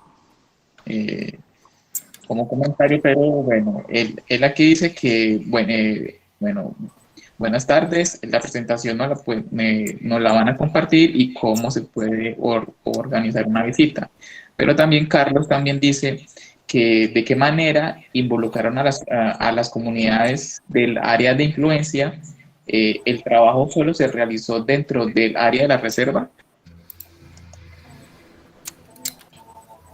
Por aquí estoy por si requieren aclaración de la pregunta. Ahí está don Carlos. No, don Carlos, hágale, pregúntenos. No, pues básicamente, bueno, muchas gracias por la presentación. La pregunta que yo hacía es con relación pues el trabajo está enfocado al área de la reserva que tiene mi pariente Humberto, pero la pregunta mía va relacionada a ese trabajo en la reserva. ¿Cómo impactó el resto de la comunidad que está como en un área de influencia definida cercana a la reserva? Es decir, se incluyó las comunidades. Humberto decía que, y ustedes lo presentaban, que afecta o que es el suministro de acueducto para 400 familias. ¿Cómo se incorporaron a esas familias? ¿Se hizo trabajo con ellas? ¿Se creó como un área expandida de los beneficios de la reserva para que las familias también incorporaran buenas prácticas en manejo de las aguas, de manejo forestal? Esa es como mi inquietud, y la hago porque yo en este momento estoy tratando de diseñar un proyecto de un ecoparque en una convocatoria que nos ha hecho GIZ de Alemania, y estoy tratando de diseñar un proyecto de ese estilo, un ecoparque alrededor de una cuenca, pero teniendo una expansión a las comunidades, a sus residencias, a sus prácticas. Entonces quería conocer eso, y esa es una de las razones también por las cuales planteo allí la opción de que si en algún momento puedo visitarlos, me encantaría ir a charlar allá con mi pariente para conocer un poco más de cerca qué es lo que yo pudiera copiar, atraer y aprender para ese proyecto que estoy armando. Gracias. Carlos Eduardo, con mucho gusto. Pues si nos encontramos y ponemos a escrutar ese árbol, de pronto llegamos a ser muy parientes muy cercanos. Mira, aquí en este proceso y en muchos procesos anteriores sí se ha vinculado mucho la comunidad. Aquí en el corregimiento de San José del Salado, donde está la microcuenca, no hay alcantarillado. Pero nosotros desde hace muchos años, desde los años 90, nos hemos preocupado porque todas las casas tengan su sistema de pozos sépticos. Y en ese sentido, con este proyecto y con otros anteriores, hemos logrado que la mayoría de las personas tengan sus pozos sépticos. En algún momento lo que se buscó fue que los que no tenían el pozo séptico, bueno, no lo tenían, pero que no se fuera aumentando el problema, que las casas nuevas ya tuvieran su pozo séptico. Y eso hizo que se frenara un poco la contaminación del río de agua en la zona que nos compete. O sea que eso ha sido muy importante porque la gente sí ha tomado conciencia a ese respecto. Y aquí, como se mencionó, hemos dado algunas charlas con algunos vecinos. En algún momento nos logramos conectar con las juntas administradores de acueductos locales, que son los entes que regulan esa parte. Y sí, han generado resultados, De pronto podrían haber sido mayores o más ambiciosos, pero es difícil también a veces contar con el tiempo de la gente. A veces uno convocaba talleres, entonces convocaba 15, 20 personas, llegaban 4 o 5, que el otro está trabajando, que el otro... Era muy difícil. Pero es muy importante y sí es muy bonito trabajar alrededor de la comunidad, donde el beneficio sea multiplicado. Sí, y para complementar a Humberto con lo que dice, es muy cierto. O sea, el proyecto, digamos, tenía como esos dos enfoques. Uno, las implementaciones directas sobre los predios, que era específicamente sobre las áreas de la reserva y las zonas que nos interesaba intervenir. Y el otro era el enfoque más para radiar a la comunidad, que es beneficiaria finalmente de la cuenca y de cualquier intervención que se haga pues al final. Pero nos pasaba eso, convocábamos 15, 20 personas y llegaban 4 o 5, Por ejemplo, a lo que sí tuvimos muy buena acogida fue a las jornadas de siembra, que las hicimos jornadas comunitarias. Entonces armábamos la jornada de siembra y realmente llegaban bastantes personas para los procesos y ahí íbamos a hacer la minga, por decirlo de alguna forma. Entonces es un reto, ¿no? Poder llegar a esas comunidades vecinas y que la gente realmente pues empiece a copiar y asistir a los espacios por el tiempo. Entonces a veces es los talleres los sábados, pues el sábado es el día del mercado, entonces que el domingo, pues el domingo es el día del culto, entonces que de lunes a viernes están trabajando. Y buscar esos espacios a veces se dificulta, pero la única forma es como arrancando y que se vayan montando los que puedan y ellos mismos van siendo replicadores. Pues Humberto es uno de los que allá al que llega yo me imagino que lo adoctrina pues con el tema de la conservación y le enseña lo que pues él sabe. Y bueno, no, pues es como eso. También mencionar un poco para complementar, es que también se hizo la apuesta con los jóvenes y los niños, ¿no? Se buscó un grupo de jóvenes en un momento para vincularlos todo el tema del monitoreo de recurso hídrico y cuando estábamos en el proyecto de investigación trabajamos con niños más pequeños de la escuela para todo el tema de transmitir el mensaje, digamos, de la importancia de la ranita para ellos desde chiquitos, ¿no? Hay otra situación que fue en la última parte de la presentación donde Sebastián habló de que queríamos obtener un predio que para nosotros es crucial y la obtención de ese predio vincula a 3 comunidades y eso lo queremos hacer a través de los acueductos, de las juntas de acueducto que son los que tienen pues, como el control sobre esas comunidades en ese aspecto. Y si logramos desarrollar eso, sería un éxito, porque como te digo, estas son 3 comunidades y es muy difícil. Si no maneja uno una, mucho menos va a manejar 3. Pero pues nosotros le medimos a ese reto y estamos en ese proceso.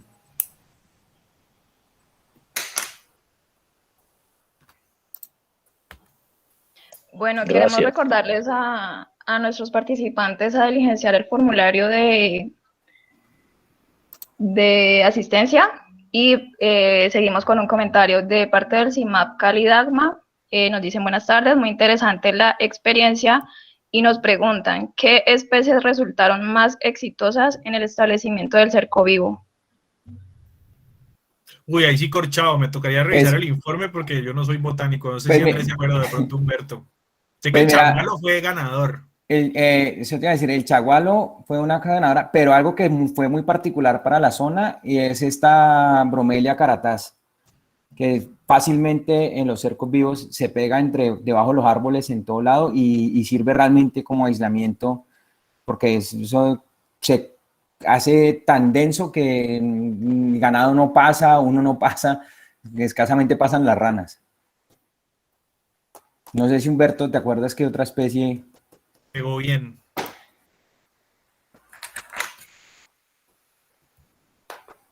Humberto, estás con el micrófono apagado.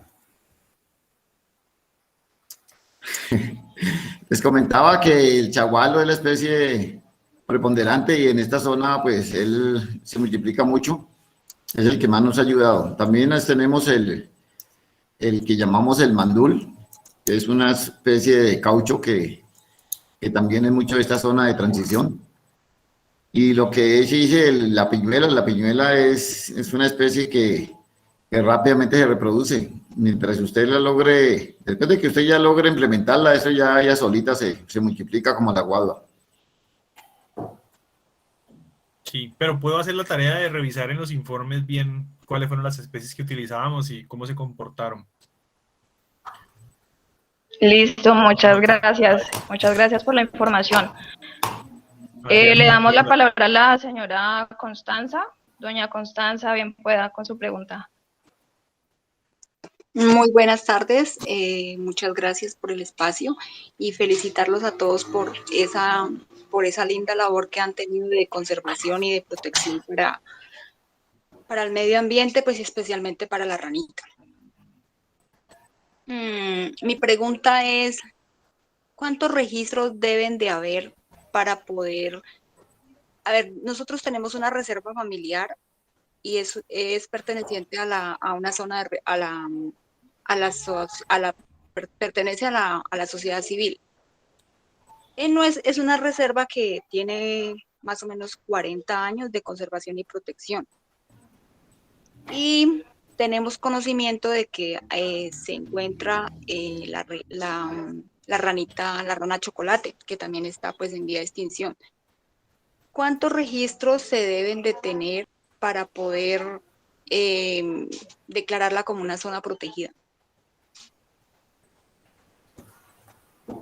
No, pero realmente para que sea un área protegida, pues es el tema de que sea una reserva natural de la sociedad civil, que ya es reconocida como área protegida en el Sistema Nacional de Áreas Protegidas, ¿no? Que como tal no implica la especie, porque los requisitos para ser una reserva natural de la sociedad civil es ser propietario y tener una muestra representativa del ecosistema natural presente. Entonces, más que registros de la rana, tú lo que tienes que tener es una muestra representativa del bosque, del hábitat de esta rana, que tienes como un plus el que tengas esta especie, porque esta especie puede servirte como un objeto de conservación y puede incluso traer a facilitar la obtención de recursos, como el caso en esta reserva con la ranita Endinobates bombetes. Ah, ya. Y cuando se encuentre, por decir, ya hayan varios registros, ¿se tramita, por decir, con la CRC y ante parques? ¿Ustedes no han hecho el registro de la reserva de la sociedad civil ante parques? O sea, ¿están en proceso? Ya no, ya está, no, ya la tenemos, ya está constituida, ya tiene la resolución, pues ya tiene todo lo que se requiere como reserva. No, ya ustedes son un área protegida, ya lo que se requiere es empezar a hacer la gestión para que esa reserva pues pueda tener recursos de tal forma que pueda continuar con la implementación del plan de manejo y pues hacer seguimiento a los objetos de conservación. Esa es la tarea realmente más dura con la conservación privada, ¿no? La gestión de los recursos para la implementación de las acciones. Incluso si no se tiene plan de manejo, pues el primer paso sería ese, ¿no? Porque muchas veces se registran las reservas, pero no se construye el plan de manejo, y el plan de manejo es la ruta, la guía que nos dice a qué le vamos a apostar en la reserva en los próximos 5 años. Vamos a apostarle a recuperar esta zona que antes era potrero, vamos a apostarle a enriquecer el bosque, vamos a apostarle a poder tener toda la cobertura aislada. Ese plan de manejo nos dice a qué le vamos a apostar y qué es lo que necesitamos hacer primero para poder, digamos, garantizar la conservación del predio. Entonces, en este caso, si tú ya tienes la resolución, ya eres un área protegida, ya lo que tienes que empezar a trabajar es en la gestión de esa área protegida, en el manejo. ¿Qué acciones de conservación vas a hacer? Y pues lo que te digo, si tienes una especie carismática como la rana de chocolate, que por cierto es muy bonita, pues eso te va a facilitar incluso la obtención de recursos. Ya, muchas gracias, muy amables. No, con mucho gusto, y lo que podamos apoyar, estamos prestos. Bueno, por acá nos pregunta Milton Pineda, él nos dice buenas tardes, felicitaciones, muy buena experiencia, y nos dice, Sebastián, el tema de registro particularmente yo no lo veo tan difícil, no sé si no se cuenta con el acompañamiento de una buena organización articuladora, quizás como propietarios no se lograría cumplir con los requisitos. Está claro que la gestión para el cumplimiento de lo priorizado en el plan de manejo es responsabilidad del propietario, pero según la experiencia de ustedes, ¿ante qué entidades u organizaciones se puede adelantar la gestión? Bueno, esa pregunta es interesante porque en teoría el registro son 4 pasos: llenar el formulario, hacer el mapa de zonificación y enviarlo con los documentos prediales. Eso no tiene mayor ciencia. El problema empieza cuando el área del predio no corresponde con el área de la escritura, no corresponde con el catastro IGAC y todos los sistemas nuestros están desactualizados. O sea que de 10 predios solamente uno se va facilito. Los otros siempre tienen algún chicharrón que hay que resolver de alguna u otra manera. No es tan fácil al final hacer el registro si uno no cuenta, digamos, con las herramientas, por ejemplo, técnicas para poder dar solución a esos temas. Entonces, no es que el área no es la misma, tiene que ajustar el polígono de zonificación. Entonces, al menos requerís tener un apoyo en alguien que maneje mapas, que haga cartografía. Pero si se logra hacer el registro, digamos que ya se llevó avanti, tuviste tu mapa de zonificación, mandaste tu formulario, tus papeles prediales, puede tomar, no sé, entre 6 meses, 1 año, dependiendo del tiempo de parques, y sale tu resolución. Ahí ya para dar paso a tu siguiente pregunta, hacia quién debemos gestionar nosotros para tener recursos. Y eso también pues es relativo. Digamos que el Estado, en teoría, en la 1996, Dice que hay unos incentivos para los propietarios de reserva de la sociedad civil, pero esos incentivos son relativos. Si el municipio tiene adoptada la exención del impuesto predial, vos podrías aplicar, pero si no, eso no aplica.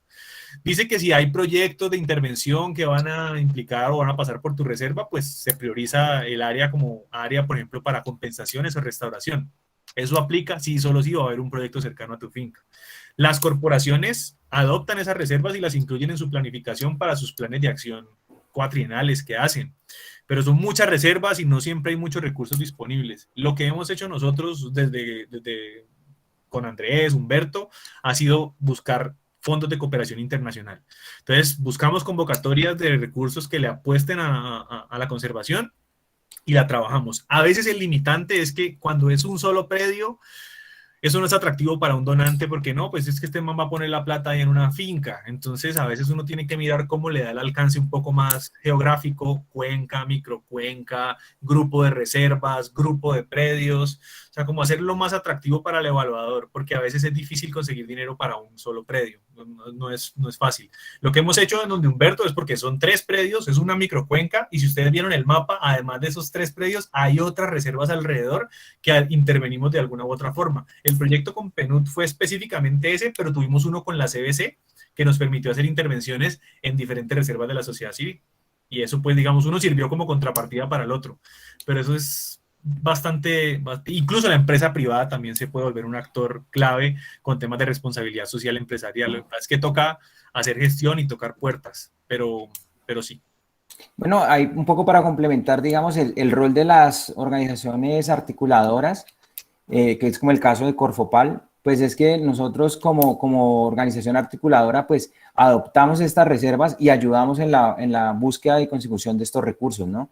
Todas las reservas que hacen parte de Corfopal, que son alrededor de 21, pues tienen un plan de manejo, tenemos una ruta y nosotros lo que estamos haciendo todo el tiempo es buscando recursos en convocatorias para poder hacer la implementación de estos planes de manejo. Hay algunas que incluso no necesitan que nosotros les demos plata, el propietario dice, yo asumo todos los costos, dígame qué tengo que hacer, pero hay otras en que sencillamente están esperando pues que digamos que los proyectos les lleguen. Entonces también ahí es la motivación del propietario, porque digamos el caso de Humberto es porque Humberto nos llama, bueno muchachos, ¿qué vamos a hacer? Venga, hagamos esto otro, ¿por qué no nos metemos por aquí o por allá? Mientras que hay otros propietarios que simplemente registran y ya se olvidan del tema e incluso tienen plan de manejo y están un anaquel en la casa y no buscan la implementación ni contactan a una organización articuladora que digamos que les pueda dar el apoyo. Vale. Milton también, olvidé hacer esta otra pregunta que él hacía. Él dice también que ¿cuántos morfos presenta esta rana para el país? Pues básicamente tiene la que vimos en las fotos, que es la rojita rosadita clásica, que lo que te digo, que en toda esta zona de agua son más pequeñas, son todas flaquitas, son como todas... son fitness. Son todas fitness, sí. Y creo que lo comparte con, digamos, con Yotoco y con el Quindío, que son más grandes, más rosadas, más rojas. La coloración ventral pues cambia dependiendo de las poblaciones, pero básicamente se mantiene. Y en toro hay una que sí cambia la coloración a un tono más amarillo, pero pues está como, es la misma especie, ese, digamos, sería como el morfo alternativo que presenta la ranita. Ya el resto, la mayoría de la configuración es general en las rayas rojas o rosadas, principalmente. Y el vientre negro con manchas amarillas o blancas. Listo. Primero los invitamos a diligenciar el registro de evaluación para mejorar nuestros próximos encuentros. Y continuamos con la siguiente pregunta de la señora Amparo Claret. Dice, ¿la cerca con poste y alambre es una estrategia para que el oso solo transite en su corredor? Pues eso es un tema complejo. Realmente la cerca y alambre es más una estrategia para que la vaca no se meta al bosque. Al final lo que busca la cerca es limitar que la vaca entre al bosque y pues haya un aumento en la probabilidad de conflicto con oso o con cualquier otro depredador. pero el oso se pasa la cerca o cualquier depredador se pasa la cerca. O sea, realmente es para evitar que la vaca salga del potrero. Ahora, una alternativa puede ser la cerca eléctrica, que de alguna otra pues sí puede ayudar a que esos depredadores no entren al potrero, pero esos bichos son bastante complejos. Ahí al final, pues la recomendación siempre ha sido, pues de hecho el programa Conservamos la Vida, Volver Conservamos la Vida, busca evaluar eso, ¿no? Las poblaciones de oso y cómo mitigar el conflicto en algunas localidades. Y es el manejo del ganado, tratarlo de confinar a los potreros cercano a la casa, y evitar que el ganado salga a las zonas de bosque. Y por supuesto garantizar el hábitat para el oso. Si después de que ellos tengan comida y tengan cómo moverse, pues no deberían entrar al potrero. Pero cuando aprenden que la vaca es comida y se meten, ahí es donde empezamos a tener este tema de conflicto. Pero no, el cerco es para evitar que la vaca entre al bosque. De hecho, pues no para el oso, pero sí para, digamos, para otros grandes felinos, se ha establecido el número de hilos que tienen que tener. Sin embargo, lo que decía Sebastián, o sea, los animales son muy ingeniosos y encuentran la forma. Si no tienen comida en el hábitat natural, ellos salen a buscar por fuera, y realmente los animales de granja pues son bobos. O sea, una vaca viene el depredador y la vaca se queda quieta, o sea, no tiene ese instinto natural de pelear o de enfrentárselo o de simplemente huir, ¿no? Entonces, realmente no es una estrategia para que se queden dentro del área los depredadores como el oso, los pumas, los jaguares en los casos donde hay, sino es más, como dice Sebastián, para evitar que el ganado se haga. Y el tema del conflicto va a reducirse en cuanto al manejo, y es el manejo que hagan las personas del sistema productivo de las vacas y esto, más que de los depredadores. Desde que ellos tengan comida y buenas condiciones en su hábitat, no van a salir a hacer daños. Lo ideal en este proceso es que estos corredores, en lo posible, no tengan cerca de alambre de púa. O sea, lo ideal sería que el corredor estuviera completamente libre. Lo que dice Andrés, la cerca más que todo debe estar es para confinar el ganado y evitar que tenga acceso hacia el bosque. Pero lo ideal es que estos corredores queden libres, y en el futuro sería eso, confinar el ganado y los bosques queden completamente libres y los predios no tengan esas limitantes de las cercas.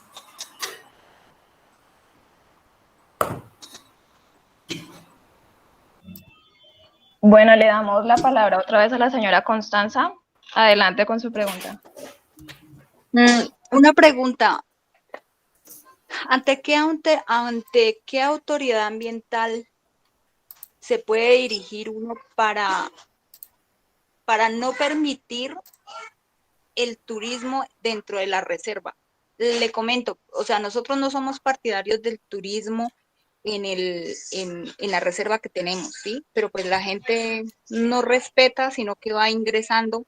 En la reserva pues tenemos varias especies que están conservadas por muchos años, y la gente lo primero que hace es entrar y ya, miran las maiguas, que son las orquídeas silvestres, y las van sacando, incluso las sacan pues también a comercializar dentro de la ciudad.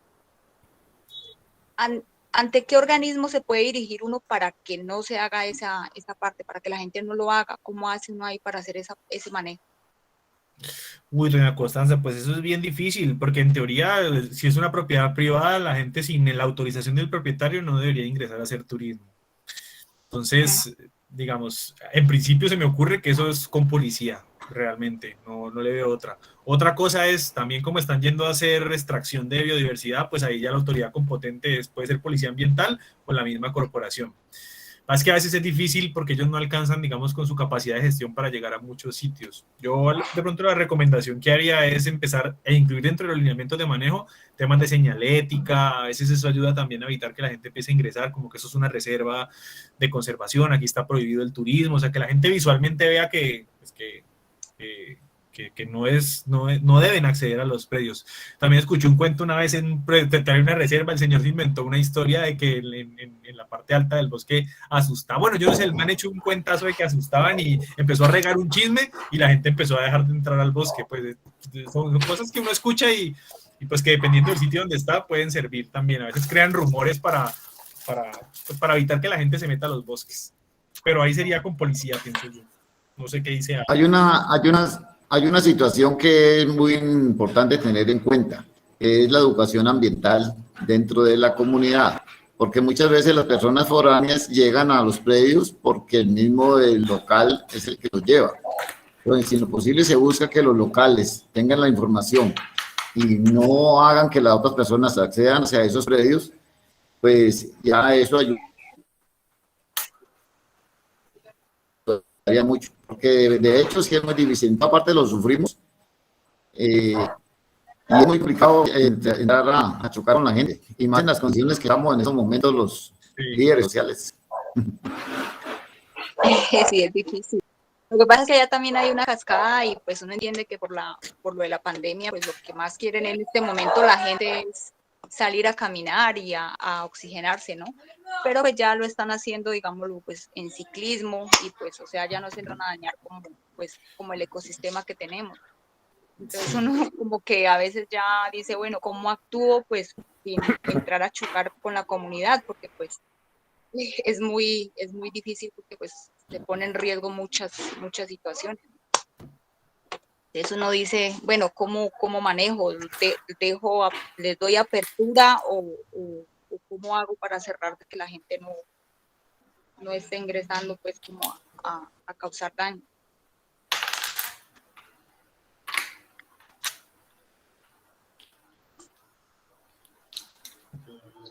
Bueno, continuamos entonces con las preguntas. El señor Andrés Belalcázar nos hace varias preguntas en una, que dice, ¿qué características debe cumplir un predio para iniciar el proceso?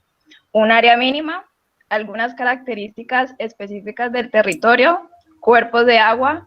¿Área de cobertura vegetal mínima? Esa pregunta es bien interesante porque sí, también hay muchos mitos alrededor del registro. El área no es un limitante, tenemos reservas muy pequeñas y tenemos reservas muy grandes, de miles de hectáreas y de menos de 1 hectárea. Al final lo importante es la muestra representativa del ecosistema natural, es decir, coberturas naturales, especies, recurso hídrico, no necesariamente es agua, no necesariamente es bosque, puede ser todas o puede ser una sola, pero que sí tenga esa muestra representativa del ecosistema. Y importante el tema predial, o sea, que puedan demostrar la propiedad de manera correcta. Escritura, certificado de tradición, todo al día, digamos, en términos de tenencia, y ya con eso pueden proceder al registro.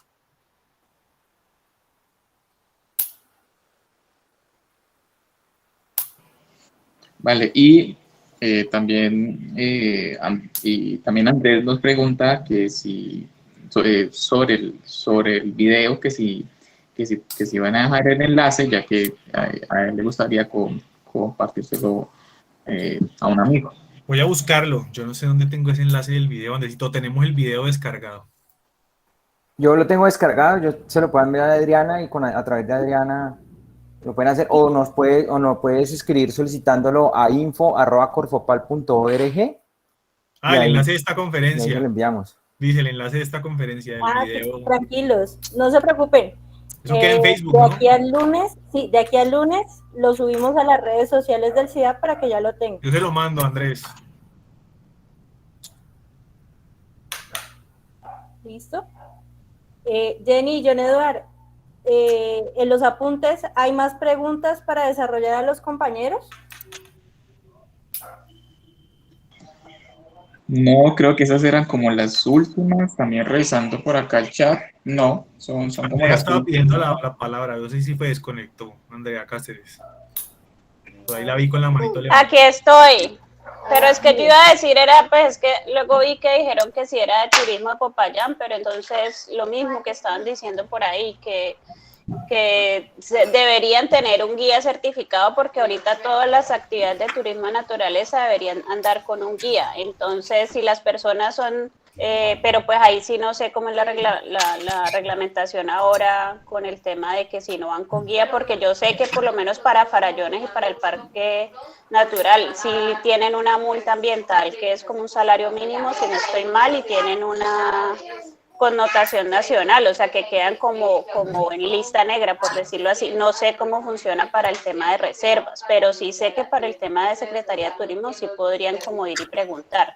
En el caso tal que en el plan de manejo de la reserva tengan estipulado que esa no es una de las actividades permitidas, obviamente pues es un predio privado, Claro. Pero pues sí es como que hay unos pasos que ya sabemos que para el turismo de naturaleza se han empezado a manejar, y el tema de la guía certificada es lo que se puede como escudar ahí el dueño del predio, de la reserva, para poder decir, pues están haciendo un ingreso ilegal y puede tener consecuencias. Que eso sería como más el tema de asustar con lo de, ya voy, con el tema de asustar por el tigre, pues, y eso que están diciendo ahorita. El tigre. Si no estoy mal, bueno, doña Constanza nos corrige, creo que la reserva de ella está en zona amortiguadora del Parque Nacional Natural Puracé, si no estoy mal. Uy, que nos convide, invítenos, doña Constanza. Sí, queda cerca a Puracé. Estamos ubicados no es tan lejos de Popayán, a 30 kilómetros del área de Popayán. Es una zona pequeña, ¿no? Pero pues sí, estamos en todo el páramo. Claro. Una zona de más o menos 20 hectáreas, pues de la propiedad de la familia. Chévere. Y espéreme, de todos modos, recuerden que los correos electrónicos de Sebastián, de Corfopal y de don Gustavo están a través del chat, perdón. Entonces por ahí también pueden intercambiar y mirar posibilidades de cómo pueden reencontrarse. Y queremos comentarles que don Carlos Domínguez pues nos está pidiendo la palabra, con él vamos cerrando el encuentro. Entonces, don Carlos, lo escuchamos. Gracias, no, yo solo quería aportar al tema de la reserva que estaban comentando. Pues sí es cierto que es muy complicado uno restringir el acceso de las personas, sobre todo cuando tiene un atractivo natural que hablaba ella de la cascada y las fuentes de agua donde la gente entra. Yo pensaría que allí lo mejor es, como dicen, unirse con el enemigo y tener un plan de manejo donde uno pueda tener un acceso controlado al predio. Porque es que además ellos están corriendo un peligro donde alguien se entre al predio y tenga un accidente dentro del predio. Hay un tema de responsabilidad civil que se la van a aplicar y la persona puede decir que por alguna u otra circunstancia entró al predio y tuvo un accidente porque no estaba demarcado. Así esté violando una norma, está dentro del predio privado de la persona y por responsabilidad civil le toca hacerle frente a un accidente de alguien que tenga ya. Total que yo pensaría que con esos atractivos, porque cuando las reservas no tienen un atractivo, como en este caso una cascada, pues es más fácil controlar el acceso. Y allí, si está dentro de una zona de amortiguación o una zona de reservas más grande, debe ser por concepto de manejo de parques nacionales y todo ese tipo de cosas, pues tal vez existen mecanismos legales que le pueden ayudar a controlar el acceso de las personas porque son actividades no permitidas dentro del área de la reserva. Era como mi aporte sobre ese tema. Muchas gracias, muy amable. Bueno, don Carlos, compañeros, gracias por los aportes. Queremos aprovechar pues en este ratito para agradecerles. Creo que por ahí, bueno, hay un sonido.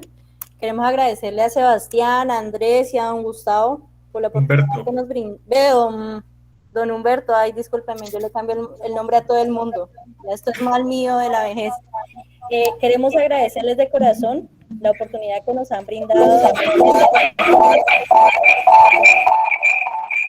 de poder escuchar y conocer de esta experiencia tan bonita que han desarrollado durante varios años en esta zona de Dagua. De verdad que es un honor que ustedes estén aquí con nosotros enseñándonos y motivándonos a que es posible seguir con procesos de conservación, es posible soñar y es posible poder buscar diferentes alternativas precisamente para financiar esas iniciativas de proyecto que se gestan en los territorios.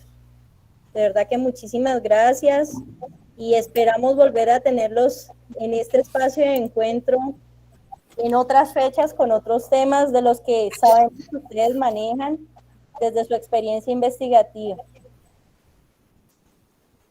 Bueno, Adri, no, gracias a ustedes por el espacio y a Humberto y a Andrés por acompañarnos.